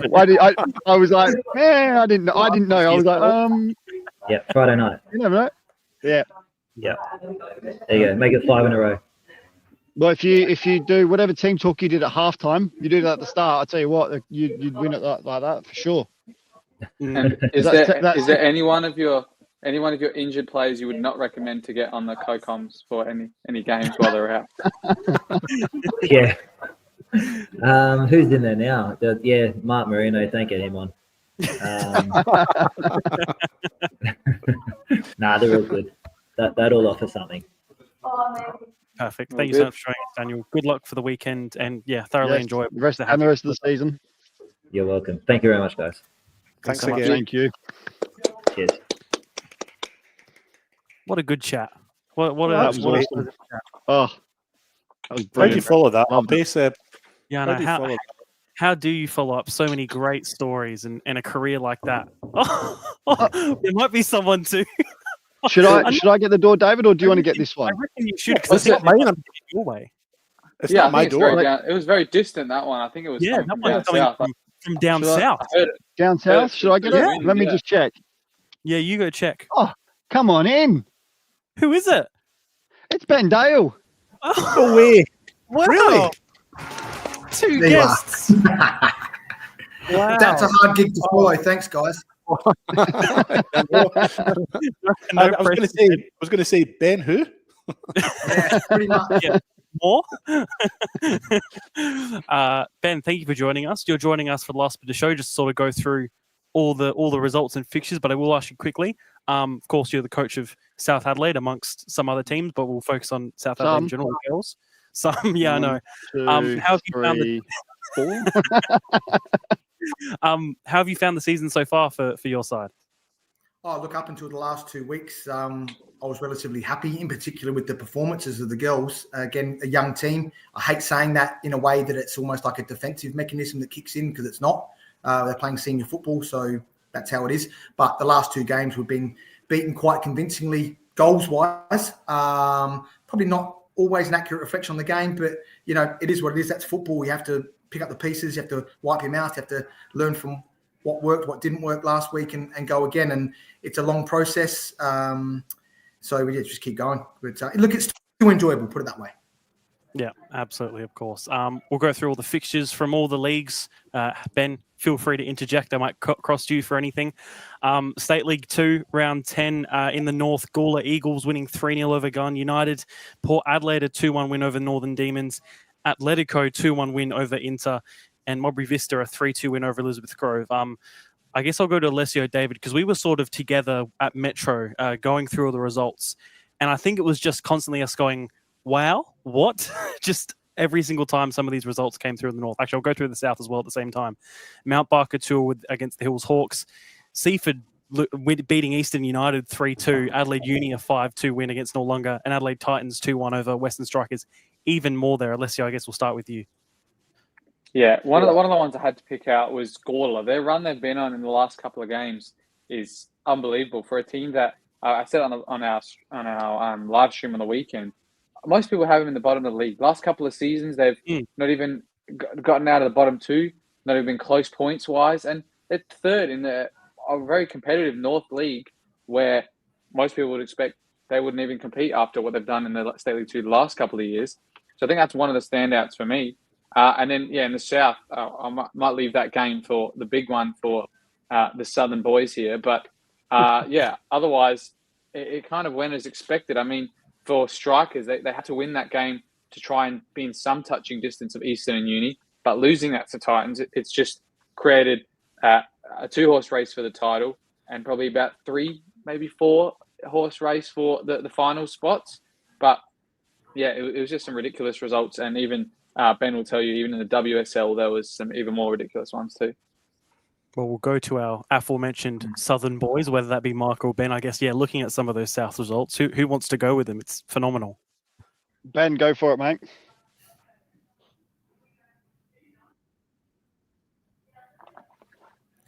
Just been a bit of pausing there. Sorry, guys. But that's coincidence or not, I don't know. But, look, I was...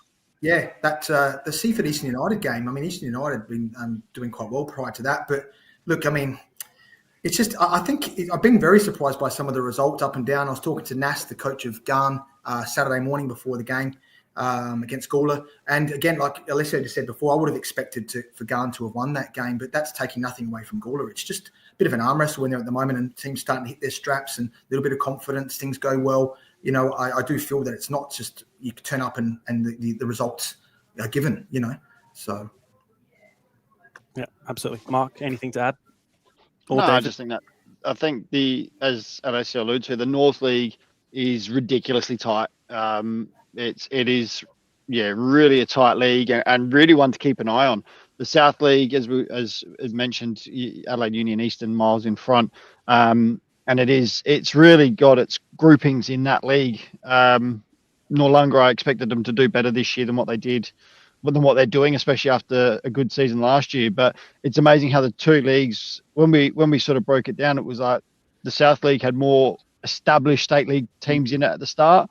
I thought that would be a lot closer, but it's turned out that the North League is so tight. It's ridiculous how close that is, and it bodes well for the North League.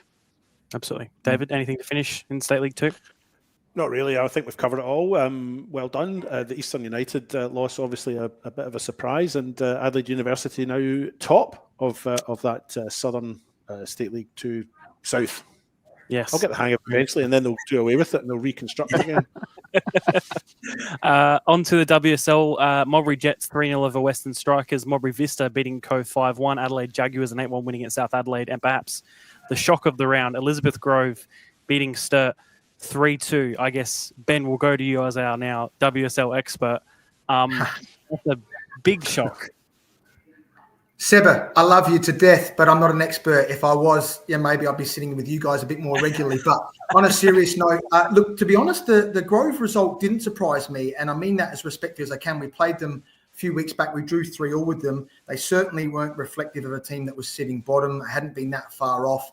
I spoke to Robbie Dorber about it after the game, and he was the same. He was disappointed to be where they were, but he knew they weren't that far away. We drew against Sturt as well. So, having said that, Sturt beat Vista, but there's a bit of a hoodoo there with the Sturt Vista up at Sturt's ground. Going back a couple of years ago, last game of the season, Modbury Vista were top, Sturt was second. Sturt beat Modbury Vista to get automatic promotion and so on. So there's some history there, maybe a bit of a bogey that they can't shake. I don't know. But again, I see it every week. I do want to see Believe. We play Modbury Vista this week. Not overly looking forward to it, but I feel if the girls turn up and deliver a performance, we could get something. I just don't know. I could toss a coin right now, or I can go to the Lucky Dip at the local shopping centre and see what happens. But I think it is more of a competitive league than what the table reflects at the moment. So. Yeah, absolutely. I guess before we move on, I guess sort of my final question is Modbury Vista at the moment sort of looking in the driver's seat. How good really are they? Because I guess for us, the WSL is probably a hard league to sort of track and watch with obviously no broadcasts. I like the WNPL, State League 1, NPL. How good really are they from your perspective? They're very good. We drew with them in pre-season 1-1, and we're probably fortunate, I'd say, in that case, and they hadn't hit their straps yet. Up until Sturt beating them, they were beating people for fun. It wasn't even like a 1-0, 2-0 or anything like that. It was 5-0, 6-1, 7-2, all that sort of stuff. They're amazing. They really are. I'm hoping they're not amazing this week, but they just get straight into it, like literally scoring goals in the first couple of minutes every week and pretty much grabbing the opposition by the throat, pushing them up against the wall and just bullying them and destroying them. They came out with a mission from round one. They're going on with it. I can't see anyone knocking them off the perch. I'd like to see if I can do some damage this weekend. Maybe the only thing they can get would be like a free lasagna after the game if they're lucky. That's what I'm hoping, but I'm not holding out. What, for the free lasagna or? Could be tuna mornay, I don't know. Before you quickly go on, Seb, I was just going to say the reason, Benny, you don't come on more is because you're coaching juniors, amateurs, seniors, state teams. So it's a bit hard to get hold of you, mate. Yeah, so that's probably why we don't get you on as often.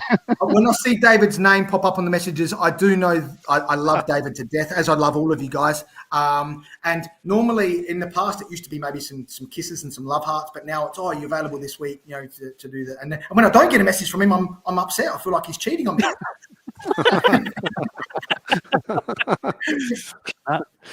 No, perfect. Well, I think in a few weeks, we might have to move to a Tuesday in a couple of weeks due to those men's cup games. So if you're available on a Tuesday, I don't know, we'll probably get you back. I know David's away in a few weeks. He's away in Bali, so we'll need a guest co-host. So definitely. I hadn't actually told Ben I was going to Bali, so this is going to be hard news for him to take. You just announced it. I know. Ben, David's going to Bali in a few weeks. Yeah. Do you know details as well? I wish you could have told me before. We'll go on to State League 1 for round 11. Adelaide Blue Eagles a 4-0 win over Cumberland United. West Adelaide with a 0-0 draw against Fulham. South Adelaide beating Pontian 4-0 to bring them off the bottom of the table. Salisbury United at home losing to a almost perfect Sturt Lions side. Cove losing 2-1 to Cobras, and Vipers beating 2-1, being Adelaide Olympic 2-1 at their home ground, which is that would have been the Apex Derby. Yes, the Apex Derby. Won by Alessio, there was a derby in State League 1. Exactly. I told you they make one up every now and then, and that was the one. I think I was the one who dubbed it that last week, so I dug my own grave there to create another derby for State League 1. I guess where do we want to start? I guess we'll go down to the South boys. South Adelaide winning, getting themselves off the bottom of the table. I think at this rate, probably hoping to not get relegated. We'll go to you, Mark. Yeah, look, that's the plan. They'll look to obviously close that 5-point gap on Vipers now. Look, they've only won 2 games this season. They've got to turn those wins in. What they've got to do is try and just build a run now. We said that last time they won a game, which was against Salisbury 4-1, I think it was. They've beaten Pontians 4-0. They've got to turn that into something consistent and actually get on a run to catch Vipers. So we'll just have to wait and see. But yeah, their aim now is just to make sure they're not relegated and into that State League 2 South, because once you're down there, it's not easy to get out of, as we've seen many teams struggle in there before. Even with the format, I think it's going to be especially harder as well. That's such an easy final system to follow. I think it will be really, it's so easy to follow. I'm sure they'll be able to work out how to get out of that. I mean, if they do, I'm going to have to sit down with them and ask them how, because I still can't understand that format. So, I guess, Ben, to you, either about that or any other games in State League 1 that caught your eye with those results? Look, as Taub said, the Vipers Olympic one, I thought when Panthers won, they would have been hoping that Vipers didn't get a result there, but that makes it a bit more challenging. I mean, you can get results, that's fine to keep winning, but you're relying on other results now, and that's pretty much got to win 2 games to get out, essentially. And the Cove Cobras game, I believe there's a change of coach at Cobras. I don't know if that was before the game or after. I did hear whispers on the Saturday. So obviously they got an immediate response, but going to that, that's good. I think it was a 94th minute winner or something. Yep. Yeah. So I was surprised they didn't. Their assistant coach. Sorry, I was just going to say their assistant coach has been announced as the new coach. I saw that today. I can't remember what his name was, but Enzo. Enzo. Yes. Yeah. And Zep Barker was around for a while was the assistant. Yeah, I was surprised to see in their goals wrap. They usually pick up red cards, but for some reason they didn't include their Nicholas Harper's goalkeeper red card for Cobras. And I'm guessing that the SOFA score got it wrong, because it said that there was a disallowed equaliser for Cove at the end, but I think that was more whoever was operating the camera was just clicking the wrong buttons. But definitely got sent off. It was on dribble. So a bit of a wild one down there. It's funny you say that, because I was looking at Football 24 at the time, and it had Cove 2-1 up, and then the next time I looked, it was 2-2. And then the next time I looked, it was 2-1 the opposite way, and I was thinking, what's happened there? So I think it's someone stuffing up, but I was on a game trying to call that one. I was like doing the scores around the grounds. I was like, oh, there's 2-2. Hang on, no, it's 2-1. Hang on, no, it's 2-1 the other one. I'm like, what the hell? So yeah, that was not easy. Yeah. I guess, Alessio, to you for other games. Yeah, I watched a bit of the Sturt game, and a crazy first half there. And unfortunately, I couldn't even see why Sakani got sent off, but you just see the quality of him with a bicycle kick in the 2nd minute, which was a ridiculous odd attempt to have within the first couple of minutes of the game.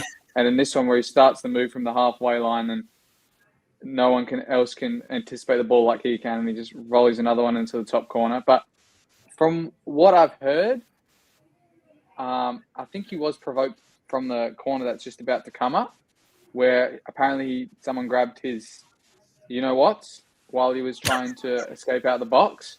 But, the camera moved, and I haven't heard anything of what he did after. But it looked like Dermot Harrington was chasing him, and I don't know if he hit him, and then the other one threw a strong arm back. But it was a great game here in the end. And the great goals didn't stop with this next one from Sturt, which was unbelievable from Harrison Rogers. And it's good that the camera kept going on for his celebration, because he tripped over seemingly nothing there. And even the Salisbury crowd was loving that one as well. You're about to see it here. You know what? He styled it out well, I have to say. He got straight back up. He didn't stay down. But the other thing I loved in that game is when Sakani came off, obviously he scored 2 goals, his team were 2-0 up, and all the Salisbury fans were just cheering him, and he was just pointing out, me, our club, we've scored 2 and I scored them both. You got to see me today. Well done. That's your highlight of the day. So it was so fun to see that. But yeah, what a talent he is, and he must be hard to manage. So, but always good to have characters, I think, as well. David, anything to finish off? No, I'm happy to move on. We've covered it comprehensively enough, I think, there. Easy done. Easy done. We'll move on to the WNPL. Salisbury Inter with a 1-0 win over Adelaide City. Campbelltown at home losing 3-0 to West Adelaide. Football SA beating Adelaide Uni 6-0. Adelaide Comets 3-2 over West Torrens Burkalla. And Metro losing 5-1 to Flinders United. There's a few places I think we can start with this one. I guess probably looking at that NTC result against Uni 6-0. Uni probably this season have been a better side than that. And recently, I'll imagine a lot of people have seen, recently signed Sarah Morgan and Mallory Mullen, both from Adelaide United. Phenomenal signings. And I'm happy that I was put on the Adelaide City versus Adelaide Uni game before they were even signed, so no one can take it off me from doing that game. So I'm looking forward to doing that one. But I guess looking to this week for Adelaide Uni, I guess we'll go to Ben with that. Those are some great signings, and Uni also, even with this 6-0 loss, doing a hell of a lot better this year than they did last, only just missing out on relegation but on the final day. Yeah, look, I mean, Evelyn Goldsmith in goals, outstanding. It was only a matter of time before she got herself fit and injury-free to be able to show exactly what she's capable of. So it's fantastic seeing her out there, and, she's been a big part of that.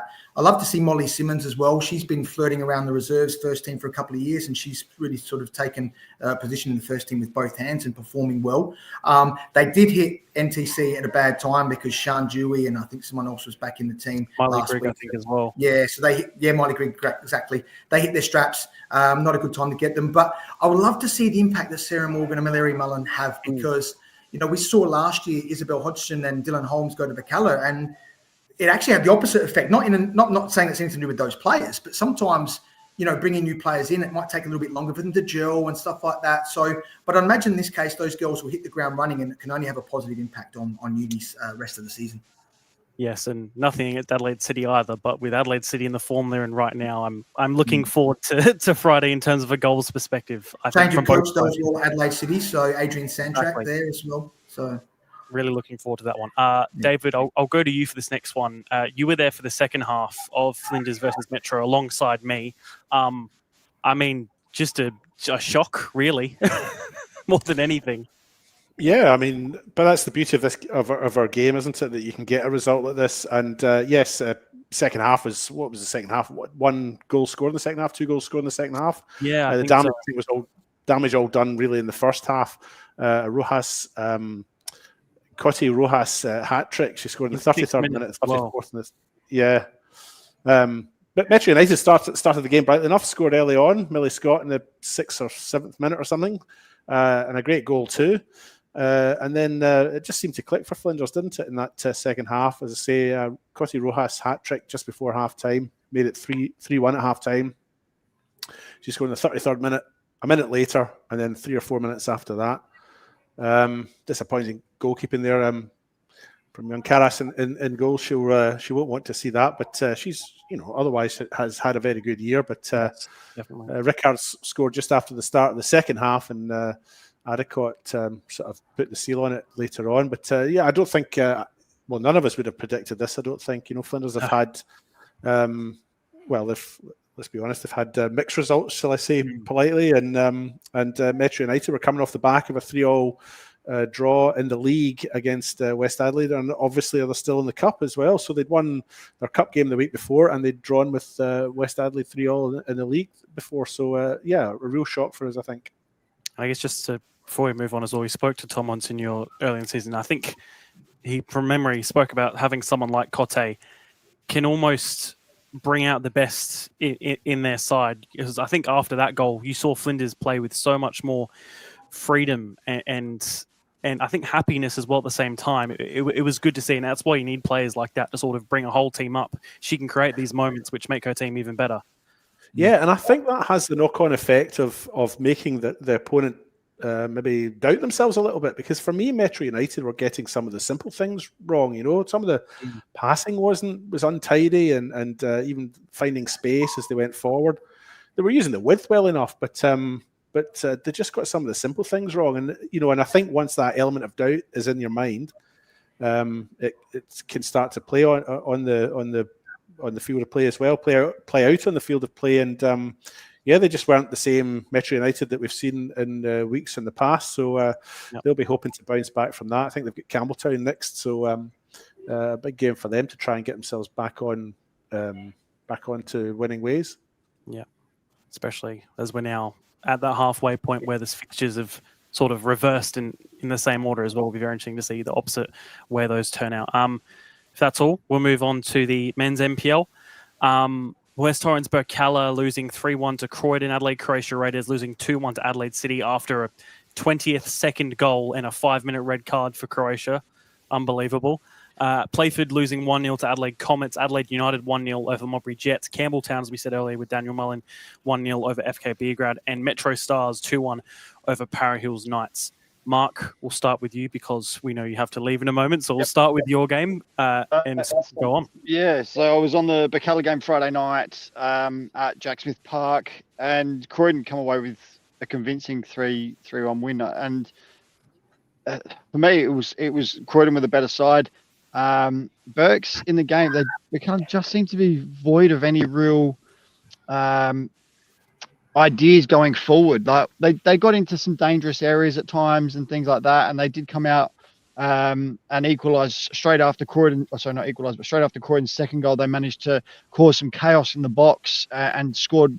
Young Classon Thomas scored, but it just worried me that for Berks, they just seemed to be void of any real ideas going forward. And when they were able to go forward and that they did struggle a little bit. And the other concern for me was that 3-1 down, they would have still had probably 10 minutes to go. There just seemed to be no urgency in getting the ball forward either. They brought Blackwood on by that stage. They had Welsh and Blackwood, but they just didn't seem to be any real urgency to get the ball forward, which for me is a bit of a concern. As you see there, Classon Thomas just hooking it in, did well just to start his feet and guide that goal bound. But Croydon, for me, were a really good side. They defended well and took the confidence from the Metro game into this one, and it showed. And then the other game that I was on, Harper's just not having the best of game there with that last mistake. But the other game I covered was the FK Beograd Campbelltown game.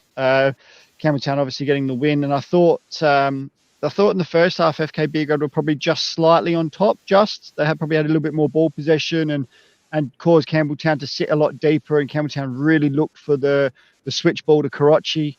And then, like I said, in the second half, I don't know what Mullen then said to the boys at halftime, but they came out, their intensity was a lot higher, they pressed a lot harder, and in the end, they caused an own goal through Falco.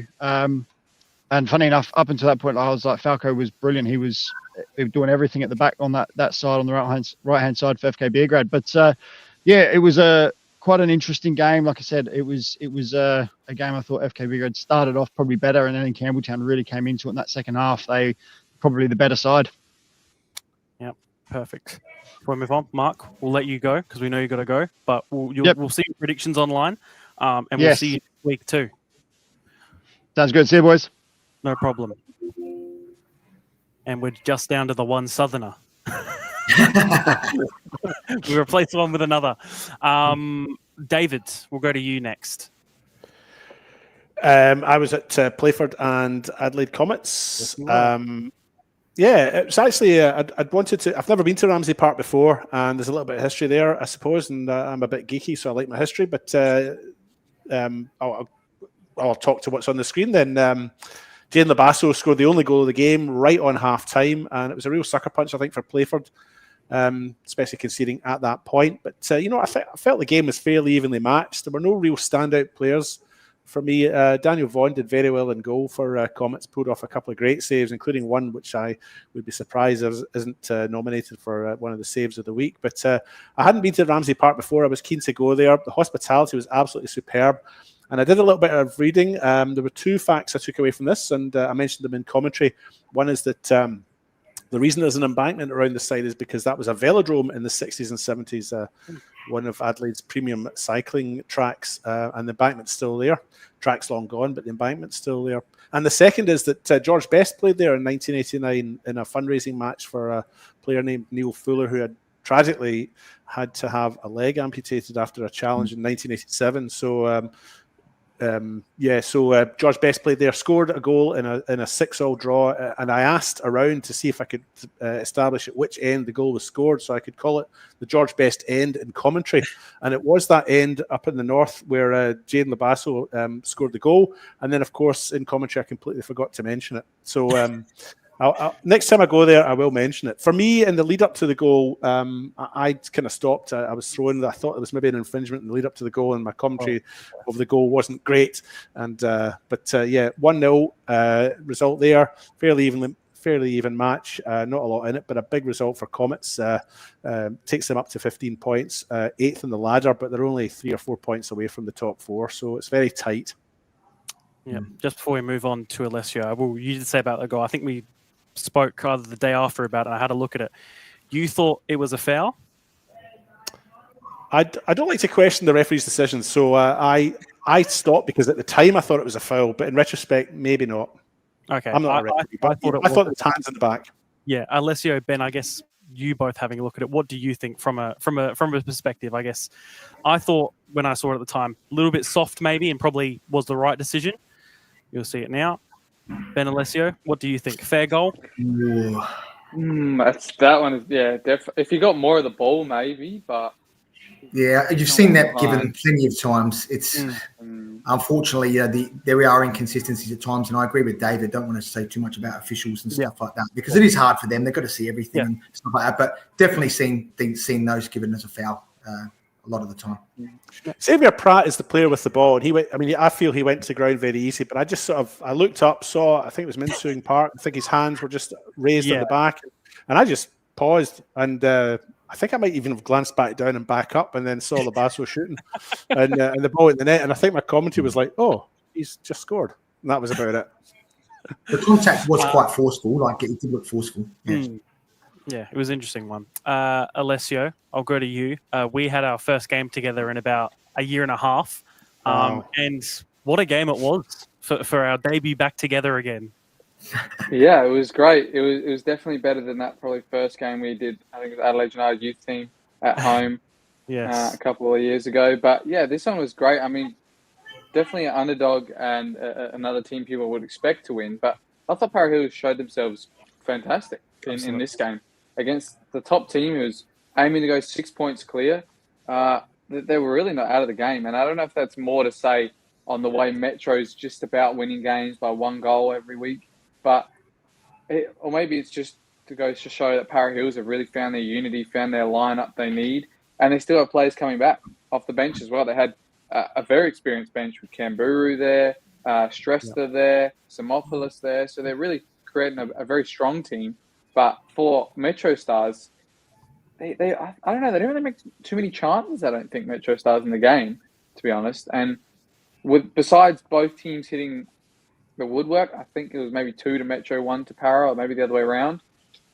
Besides that, I think both keepers had a relatively easy day. And Metro were trying to play a bit more long and into channels. And I think it just played into the hands of Para Hills. They were just unfortunate that a few of their attackers were on bookings early, so they couldn't really go hard on the back 4 of Metro. But it was a man-to-man game, and it was a great watch, I think, for the neutral too. I think frantic is probably the best way to describe it. It was end-to-end without, I guess, the opportunities for either side, but it was just very quick constantly, and the ball sort of almost felt like it was always in play. There was something happening, and I think that was what made it such an entertaining game for the both of us too, if you agree. Yeah, definitely. Yeah. I guess, Ben, anything to really finish off from around the league that caught your eye? I would just love to piggyback on David's comments before. I was at that game that George Best played at back in 1989 at Ramsey Park. Wow. My coach at the time, one of my assistant coaches at Para Hills was Neil Fuller, who you mentioned, lost his leg, was amputated. George Best came over to play a fundraising game for Neil because Neil needed a new artificial leg to be able to compete, which he went on to go in the Paralympics. He was the flag bearer at the Sydney 2000 Olympics, Neil Fuller, won several gold medals, in a number of things. And it was a great game to be at. I didn't really appreciate, because I was quite young, exactly what I was seeing. But to be able to be in the same club rooms, the same change rooms as George Best, because my dad was involved in that game, was absolutely massive. And yes, so a lot of history at that ground, David. And I knew you'd love that because we spoke about George Best last year sometime when you were saying you're putting together, that the book and the stories and all that sort of stuff about it. So yeah, brilliant. Yeah, a lot of history in this club, in this state, in this game. Yeah, that's cool.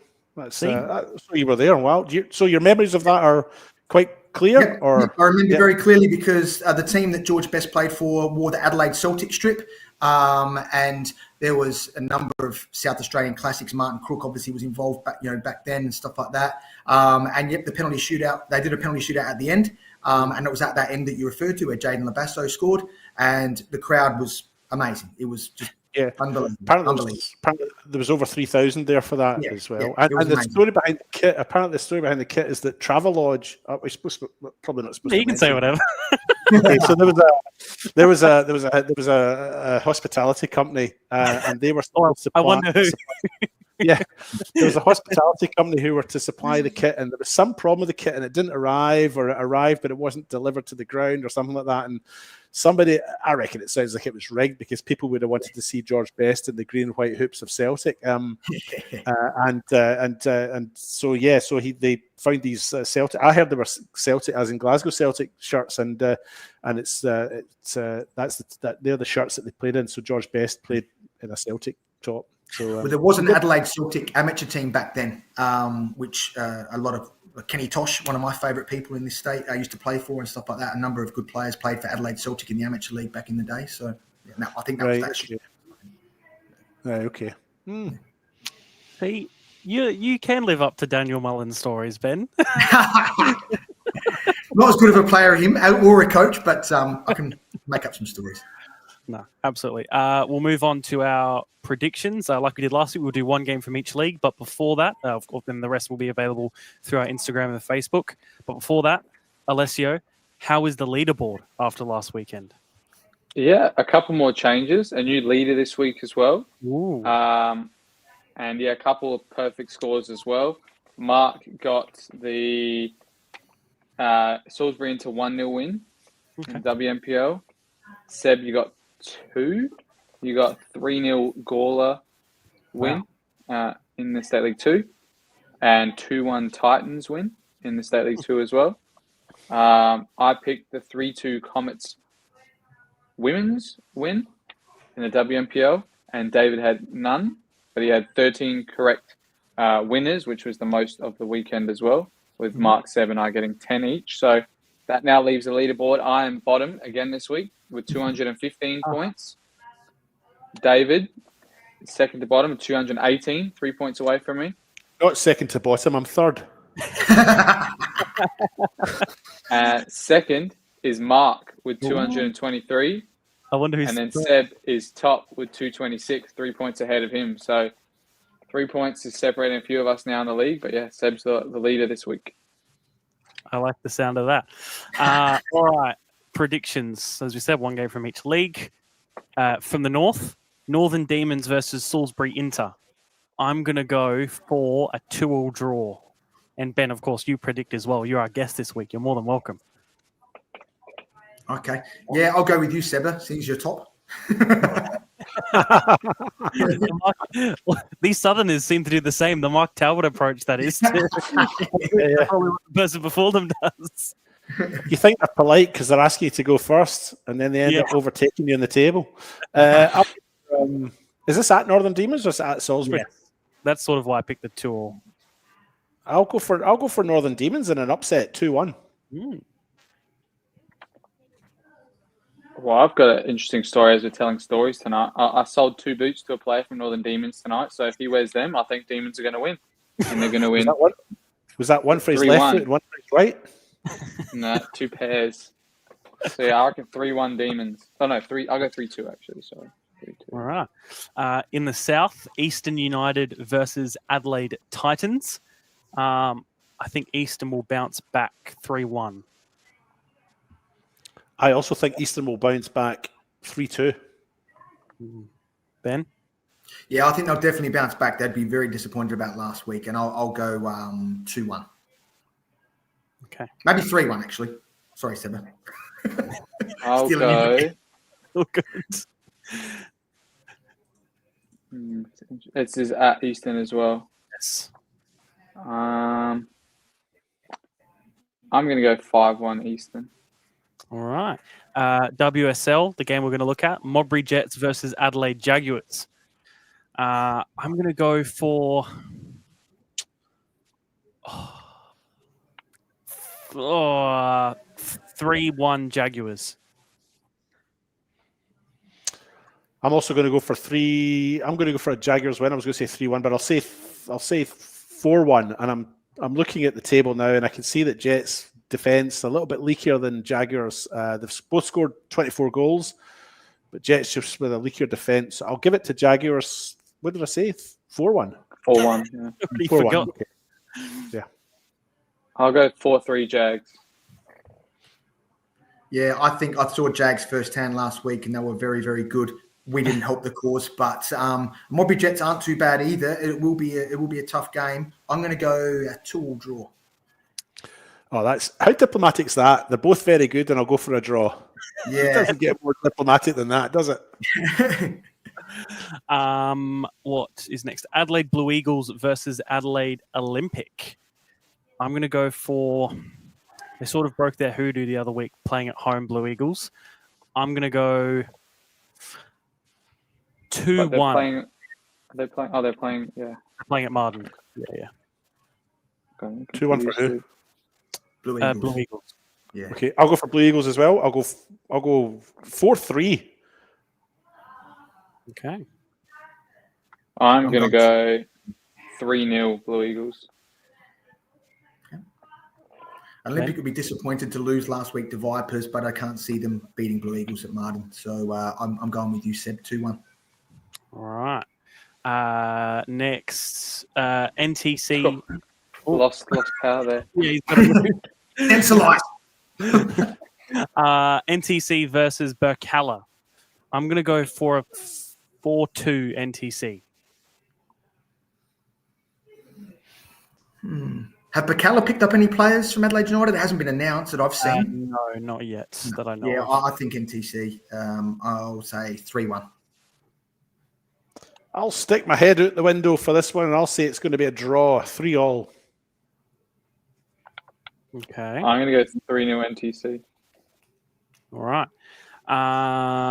And finally, in the NPL, West Torrens Burkalla versus Para Hills Knights, sort of near the bottom of the table. I think whoever wins, or if Para Hills wins, they'll jump Burkalla. No, if Burkalla win, they'll jump Para Hills. Sorry. I think Para Hills will win 3-1. Yeah, I'm not sure what's going on at Burkalla at the moment. They've got a very, very good squad on paper, but I think Para Hills will win this game. I would say 2-1.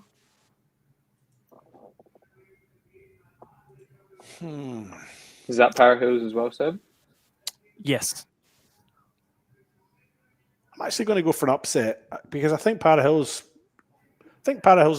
should win, but I'm going to go for an upset. I'll go for Burkalla to win 2-1. I'm going to go 3-2 Para. All right. Is that everyone? I can't remember now. Yep. Yeah. All right, perfect. Well, that's pretty much it. Anything else? I will mention as well, good luck and possibly congratulations. Yao Dukoli in about an hour's time is playing for the ASEAN All-Stars against Manchester United in Malaysia. So big congratulations to him, another player who's come through the NPL Para Hills as well. I don't know if there's a live stream. I was just looking then if there was anywhere to watch it. There probably is. Behind somewhere you can find it on some website. But good luck to him. I think there's a few other Aussie players as well. I think Keely Adamson, Harrison Delbridge, and Adrian Segicic is the other one as well. Those are 4 Australians playing in that game. It's a shame they couldn't have got stiffer opposition for them, isn't it? Yeah. Maybe it's Man United's reserves. Yeah, I haven't seen what the squads are yet, but it's in at 10:15. So if I find a live stream, I'll send it out. But absolutely, good luck to him. A very good young player and deserving. I don't know how they pick these players. They do seem a little bit random, but yeah. Sorry, Ben. No, I agree with you. I don't know how the team gets selected or anything too much about it. I saw it on social media during the week and thought, oh, what's all that about? I also saw your story on Instagram, by the way, Seb, about Simon Hill. What a big story that. I don't know if you spoke about it earlier. I had training, so I didn't get to too much of the show. But I was fortunate enough to work with Simon on Talking Football on Coast FM for 10 years. So, and Simon, massive part of the show, used to come on. I think people just listen just because of him, not because of me. That's for sure. So. Well, yeah, I had the opportunity a few weeks ago to be with him and Andy Harper in the box. I haven't really spoken about it, I don't think, anywhere. But that is a highlight for me that I'll probably remember for the rest of my life. I probably wouldn't be doing this now or commentary without someone like Simon Hill. I think he's the one voice that I resonate with football more than anybody else in the world. So it will be weird not hearing him on A-League games at least. I think he is continuing when he goes over back in England, but yeah, it will be interesting. But yeah, I have to say that the experience of being in the box with them, seeing how they do their work for Channel 10, and even going out after with them for a drink and sort of just hearing their honest thoughts on football in this country in general for the both of them, really. And Andy Harper was lovely as well. Was a privilege, and it's something I'll never forget. So yeah, very sad for me. but it's funny, Seb, on that, because when there was an Adelaide United home game some months back, and Simon was commentating, and I texted him and said, "Oh, do you want to catch up after?" He said, "I'm in Sydney commentating it." That was actually real. A couple of times they've done that. They haven't been actually at the ground commentating. So I thought that was quite surprising. I didn't realise that. So I know they've done that for Socceroos games in the past, but I didn't know about that this year. Maybe it was budgetary restraints or something. Not sure. Yeah, most likely. But yeah, very, very good. But very, very sad at the same time. David Alessio, anything to finish us off? Make sure you head out to football, watch the live streams. Another big weekend, of course, on all of the leagues that are on YouTube. But if not, come out to the grounds as well. Absolutely. Ben, anything you want to mention before we finish off? Thanks for having me, guys. Look, fantastic what you guys do every week. Absolutely brilliant. So much that you give to the game, not just the players, the coaches, the spectators, but what you guys bring with the shows, the time you put into the research, and when you're commentating, you know about the clubs, the players, the teams. It's absolutely fantastic. Keep up the great work, guys. Brilliant. We try our best. You do a fantastic job. Really, really good. No, thank you, Ben. I'm sure we'll probably get you on again sometime this season, probably in a few weeks when, David goes on a trip to somewhere, or if he even does go on a trip. I don't know if he's going to talk about it anymore. No problem. But no, thank you for joining us for another week. Really good episode. I thoroughly enjoyed tonight. Looking forward to next week, see what it holds. And yeah, have a good weekend of football. And yeah, good night or good evening whenever you're listening. You guys. Gotcha. Right. Alex Mullen to make it 3-1 in the grand final. Puts in the penalty and wins the grand final for Campbelltown City. No one attacks it. Comes back off the Fernandez. It's goal! It's goal! And then Talisman's got another one. Harry City back quick. Jake King. Oh, what a shot! My goodness me! Oh, can't teach that sort of stuff. Sends it in, keeps it low, and it's gone in. It's gone in. LA Uni have scored in time added. Tries to get under control, and the shot from Tolland. Salisbury into a 2-0 up. Still Butler with another chance. It's 2-1 to Playford. Persistence has paid off for Playford. One touch the keeper, puts it into the bottom corner. Beach gives him a shoulder after that as well. He's lost his clean sheet, and he's lost his head with a red card. David, this is massive. The girls sing and the geezers too. Yeah, we're doing this thing.